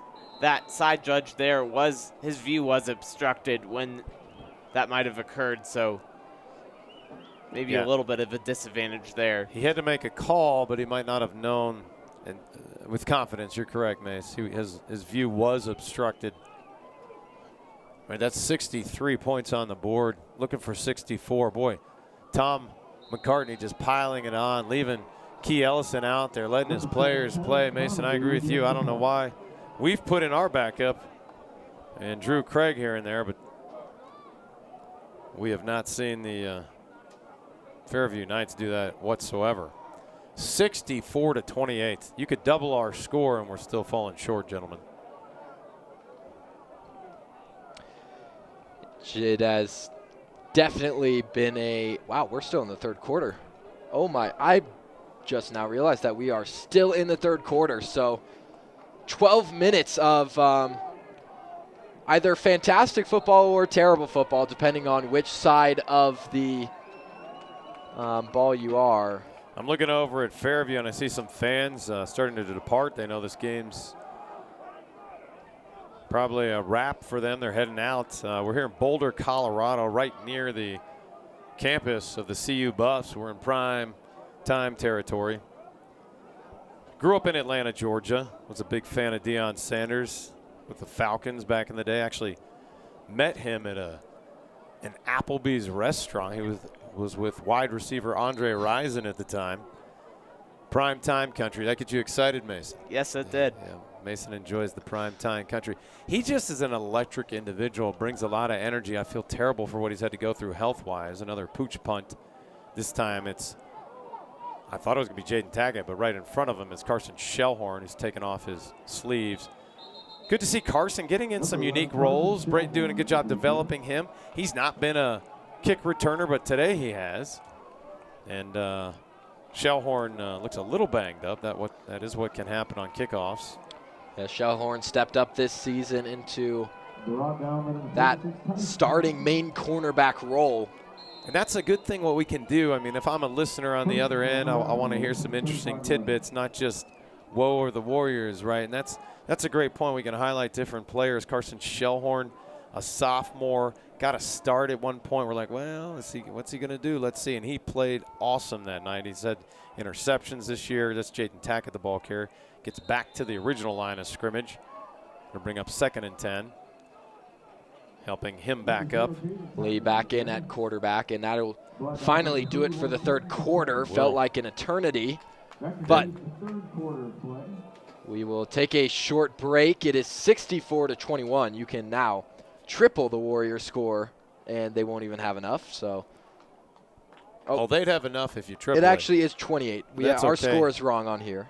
It's okay. Trey's in Algebra 1. Okay. He's working through the class. This is a Mason Lanier problem. Our score on the broadcast was at 21. Okay. Sure, that's good. Yeah. Always, if you don't do something right, it's always good to just blame it on other people. Okay. Okay. All right. Trey, There we go. Trey's a very kind individual. He is. Thank you. You guys are fun to work with. Yeah, you guys do a great job. You do your research. They come in early. They look over stats. They understand what it is to get ready to do these. I love it. You guys are very capable. Do it all year long for home games. Yeah, and then Brandberg just takes over as soon as. Oh, okay. Yeah, that's good. Yeah, you bring that Fisher-Price computer that makes okay, this Fisher-Price computer is the only reason we're here right now. Okay, yeah. Yeah, no, there's a lot of fun banter. It's fun to work with students who get that and understand and don't take it too seriously. A lot of fun. All right. You're right. Theo Lee's back out there. It's fun to see Drew Craig get in there for that fancy trick play. All right, Theo Lee back to pass. Nice simple pass. That's Gilchrist, who could not hold on to it. Wide open, no one around. He tried to run before he got the football. That's all he did there. He just, when you have no one around, you take a step, catch it, stay calm. Looks a little frustrated walking back to the huddle. Gives a little high five to his quarterback to let him know, hey, that's me. Yeah, no, seriously, gentlemen, no, I would never. This is supposed to be a student-run network. You know that. I would never want to bombard and take over. I always desire to teach and come alongside, and when you need me to get out of the way. And one thing you guys have done a great job with, I just found this out today from Trey, but these guys partner with Grandview High School, Regis High School. They get together. I guess you were doing some soccer games recently. Just their love for getting together and doing broadcasts and finding other high school students that love to do it. I love watching that. All right, over to Marcelo Jaramillo. Did he stay in bounds? Are they going to rule that a catch? I think they are. He's good about dragging his feet. Good job by the sophomore staying in bounds there. Makes a catch right at the 42-yard line. All right, 4th down for the Warriors here. They're going to obviously go for it. So we bring up 4th and 3 from the 47-yard line. Offensive coordinator Jesse Craig, also a science teacher in the building. Does primarily biology and health. A longtime coach, played quarterback in Nebraska. The university escapes me at this point. I know it wasn't for the University of Nebraska, but I think it was in Kearney. Back to pass Theo Lee. Does a good job finding Connor Gilchrist, who can't quite bring it in. Good job. That was a nice job by Theo Lee. He did get kind of hit pretty hard, though. He was hit as he was thrown. seems a little slow getting up, but obviously fourth down, change over on down, so some time to rest and come over to the sideline. That'll be. Well, Yep. he does look pretty banged up. I'm keeping my eye on him. Jesse Craig talking to him, maybe words of encouragement more than how are you doing. All right, Mason, here we go. Let's see. Do they leave their starters out there? I see Teray Davis out there. They do. Their starters are on the field. It gets to a point where it's like. It's pretty mind-boggling. It is. Sportsmanship, but also you play a football game next week. Well, yeah, you play not only a football, you play really a great football team in Creek. Like Trey mentioned, having amazing players with, a bunch of D1 recruits knocking at their door. You seem like you want as much rest as you could get with them. More missed tackles for the Warriors. And unbelievable. They never blew the whistle, and Sabi Ruckers takes it to the end zone. We just could not tackle the gentleman. And his forward progress was stopped. A lot of refs would blow the whistle there, but the double wing set produces another touchdown, and they're leaving their starters out there. I don't think it's so much about class. I think you gentlemen are nailing it. It's keep your players healthy, but they're not going to get injured on a play like that. Watching that, I feel like every single Arapahoe Warrior player just ran in and tried to peel out the football, and nobody actually focused on wrapping up and bringing him to the ground. I'm just looking around trying to take in some of the faces of our fans. A lot of parents obviously remain of players. Starting to, yeah, it's certainly settling in. You don't want to see this happen here. It's going to be with an extra point, 71-28. It's starting to look like a basketball score. Number 7, Kellen Connolly with the extra point. It was a good showing for sure from the Warrior fan base. They made the hour-long trek up here to Boulder to support their kids, to support their friends. Yeah, first half was electric. Well, we talked about Carson Shellhorn. Sam Johnson heading over to the sideline wearing number 1. He's a senior captain. He is heading to Butler University. He's a D1 commit, playing both sides of the football recently, being a wide receiver and also a safety, can play corner, looks frustrated. He knows his final moments in an Arapahoe uniform are winding down. Been fun to watch him play. I remember calling some pick 6 for him. Yeah, we've hit that point where it's at the mercy rule now, so the clock continuously just running no matter what. Yeah, once you get up by the 40 or more, it'll just run. So 68 was the magic number there at 71. So once you're up, high school rules out here, by 40 or more, it'll just run. They may have kicked that out of bounds for a penalty again. They don't care. Flags are thrown. Looks like they did not care about that. They just didn't want to return. And not a bad idea, because you're going to win the football game, and you don't have to worry about injuries on a return. Those are some of the common plays that you get injured on, which is why the NFL's done so many different weird kind of kickoff rules over the last few years. I don't know, can you guys keep track of the NFL and what they're doing with kickoffs all the time? There's like this freeze frame going on, and then everybody starts to run. I'm like, I want to play some football. I don't know. I grew up in the John Madden era where, you know, there was no targeting or anything like that. There's just Steve Atwater, number 27 for the Broncos, playing safety, just banging into people and making them smack to the ground hard. Jaden Tackett, the ball carrier, senior running back, and getting 5 yards right there, running out of bounds. Will not stop the clock. Yeah, 8 minutes will just tick by. Yeah, it'll go quickly now with the running clock. That'll expedite things quickly here. So any thoughts and ideas you have about any players, certainly get them in, because that is fun for people to hear. You know, lacrosse in the spring is a great sport at Arapahoe, so I look over to Nick Pangborn, the starting goalie. Get out and watch those games. Yep, Frazier, if he can heal up. Connor Gilchrist for sure. One of our link crew commissioners, Garrett Drouse, another great player. Incomplete pass by Theo Lee. All right, now, question specifically for Mason. Where are we getting food on the way home? That's what they say when you make mound visits in baseball. What are you doing? What do you do? No, it's a good question. Those two came up together. That's a good question. Chick-fil-A, probably not open though, huh? Yeah, I think the only thing that might be open is Taco Bell. Oh. My Tums will be ready. TUMS, as in the powdery colored pills. Yep. All right, we've reached that point in the broadcast, gentlemen. All right, 3rd and 5. Tackett gets it. He runs backwards, trying to find a window. Loss of 4 on the play. Bring up 4th and 9.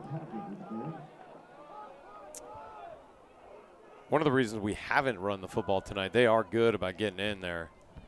It's been hard to run the football this evening, but gentlemen, we had 21 points pretty quickly in the first half.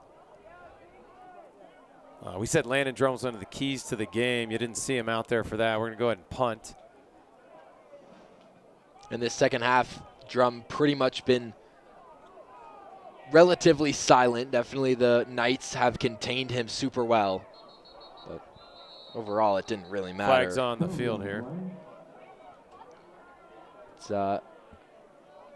not easy to win a football game when you have to score more than 71 points. True, yeah. This could backfire though, because Creek will see the score. Dave Logan will get the team ready, and I'll be shocked if Cherry Creek doesn't win that football game, even though Fairview's put up 71 points. Just watching Creek this year and watching this team, I would think Creek would have the favor in that. But we'll see. Anything can happen on a given night. I mean, looking at their schedule, it seems like we're the hardest team they've played this season. Maybe Arvada West, you could argue. Brody Seek not buying the jukes by Teray Davis. Now, why do you have your best player out there trying to return a punt up 71-28? I'm not talking about class. That's not the issue here. I'm not angry about that. I'm not. I get it. But and that's an argument you can make. But injuries, if I'm a head coach, I do not want that gentleman to get hurt. He does finally run off. The backups are in now for the Knights. But still, I mean, you have 5:15 and counting in the fourth quarter. You're up 71-28, and you have your D1 commit returning a punt when you're playing Creek next week.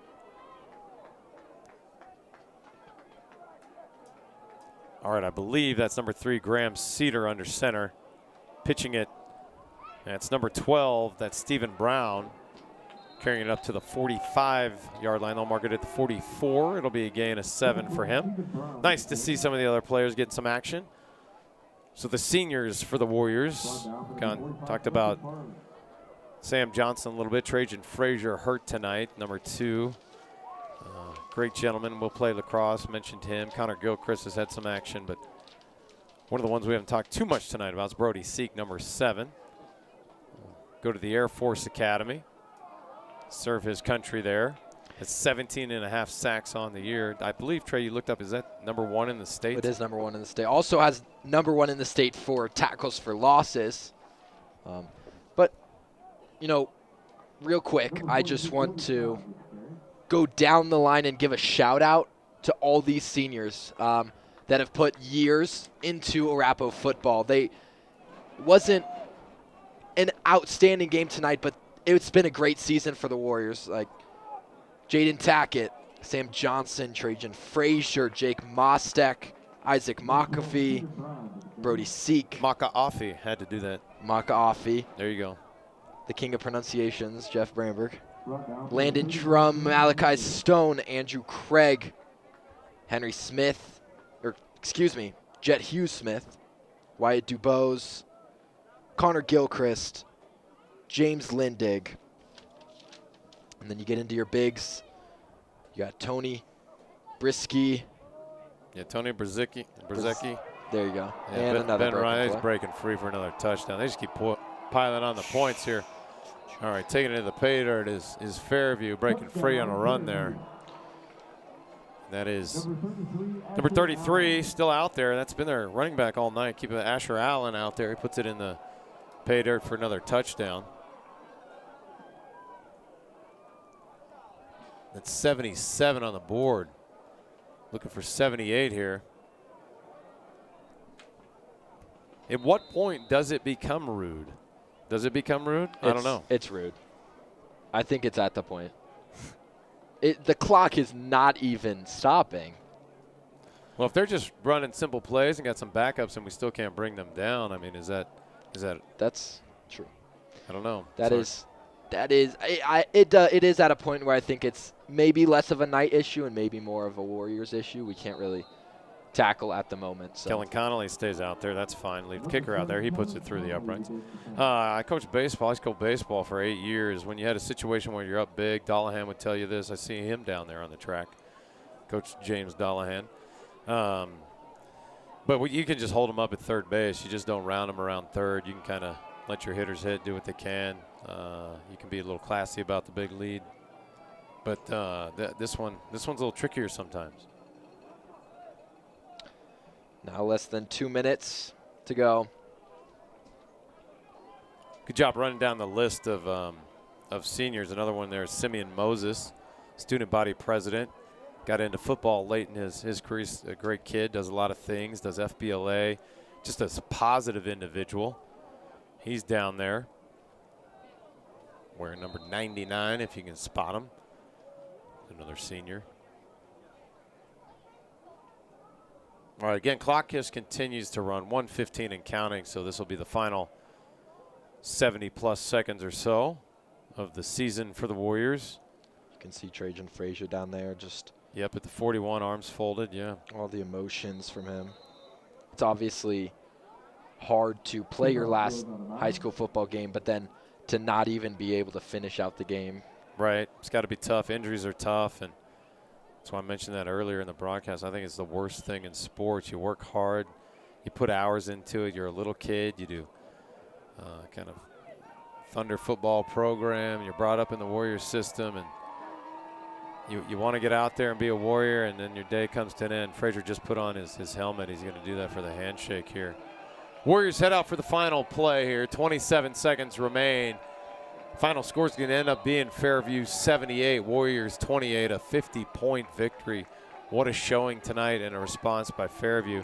Drew Craig hands things off to, couldn't tell if that was Theo Lee or not. Couldn't tell the ball carrier was there. But that'll do it. That will do it. Looked like number 9. And they'll line up to shake hands here. A little bit of jawing going over there as he falls into the crowd, but yeah, that is a hard one. that was Jaden As a tagging Warrior- the ball carrier, by the way, yeah. As a Sorry about Warrior that. fan, that is not easy to watch. Of course, we are live on NFHS, so shout out to the Fairview Knights. A huge win, 78-28. Of course, if you couldn't tell already, we are Arapahoe based. We are. Yeah, we got permission tonight to do the broadcast for NFHS, but yeah, we root for the Warriors. Love the Warriors, love that school. But Fairview, a great school out of the Boulder area. A good friend of mine, actually the best man at my wedding, Chuck Miller, went to Fairview. It's a good school. One of the best up here in the Boulder area. We are actually at Boulder High right now doing the game. Shared stadium for the district. Yeah, I know I went down the line, but just a couple players that are moving on to that next level that we should give a huge shout out for, you know. Absolutely. Yeah, take a moment for that. Trajan Frazier committed to Princeton. Who else? Brody Seek committed to Air Force. Landon Drum. Honestly, not sure. I believe he decommitted from Cal Poly and will likely commit to West Virginia soon. He had the offer from West Virginia. I saw the commitment to Cal Poly, but they can change their mind. Yes. Some other ones, if I can't even find them. There's so many players on this team. It's hard to remember them all, but you hit the big three. Those are the Sam Johnson, big three that Butler. stand out. Butler, we mentioned that earlier. So they'll head on elsewhere right now. We think of Andrew Smart, former wide receiver. He's at Dartmouth. And we had Charlie Eckhart back in the day. He's at Stanford. And we got Trajan Frazier going to Princeton. I mean, these are fine young men, and that's who they're becoming. Football is a sport, and it's great, and they love it, but they're also great gentlemen. You got Brody Seek going to the Air Force, Connor Gilchrist going to the Air Force. Awesome individuals, people I'd want my kids to grow up and be like and be around. They carry themselves well. They carry themselves with integrity. They play the game right. They play with resiliency, love for one another. Brayton does a great job to create culture program in the off season where they have shared experiences, where they're not just showing up for practice, but they're together as one heartbeat. We chant that during assemblies. Love watching the Warriors, black and gold, bleed that all the way through.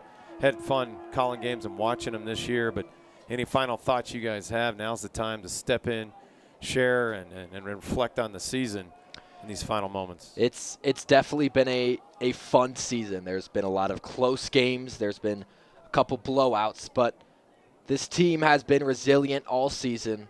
They've fought through a lot of adversity. They've have a lot of new players. Theo Lee, his first year as the starting quarterback. Then Carson Shellhorn on the opposite side of the ball, his first year at starting cornerback.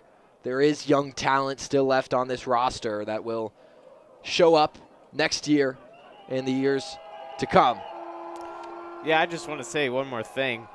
Congrats. I mean, even though tough loss, congrats to the seniors. They've put their blood, sweat, and tears into this sport for some, like, who knows how long. But it's a hard loss for today, but we know that they'll just fight on and carry through with their lives. Yeah, it's you kind of hit something there. You hit the word about this is a little big picture. You talk about life at the end there. I mean, Brayton is huge on that. He's about growing young men, teaching them skills for life. So they are awesome at that. They do a great job with culture, and it's been fun to watch this whole coaching staff do a good job and come alongside these young men. All right, well, with that, thank you so much for joining us here tonight on the NFHS Network. My name is Trey Larson. I was joined alongside Jeff Brandberg and Mason Lanier. And that is going to do it from us. The Fairview Knights move on to play the #1 Cherry Creek Bruins. They took the win 78-28 over the Warriors. That'll do it for the Warriors season. But this Fairview Knights team, again, moves on. And that game will be next Friday, and it will be broadcasted on the NFHS Network. So catch that in a week. But again, thank you for joining us. And it's okay to say what you always say, as always. As always, let's go Warriors.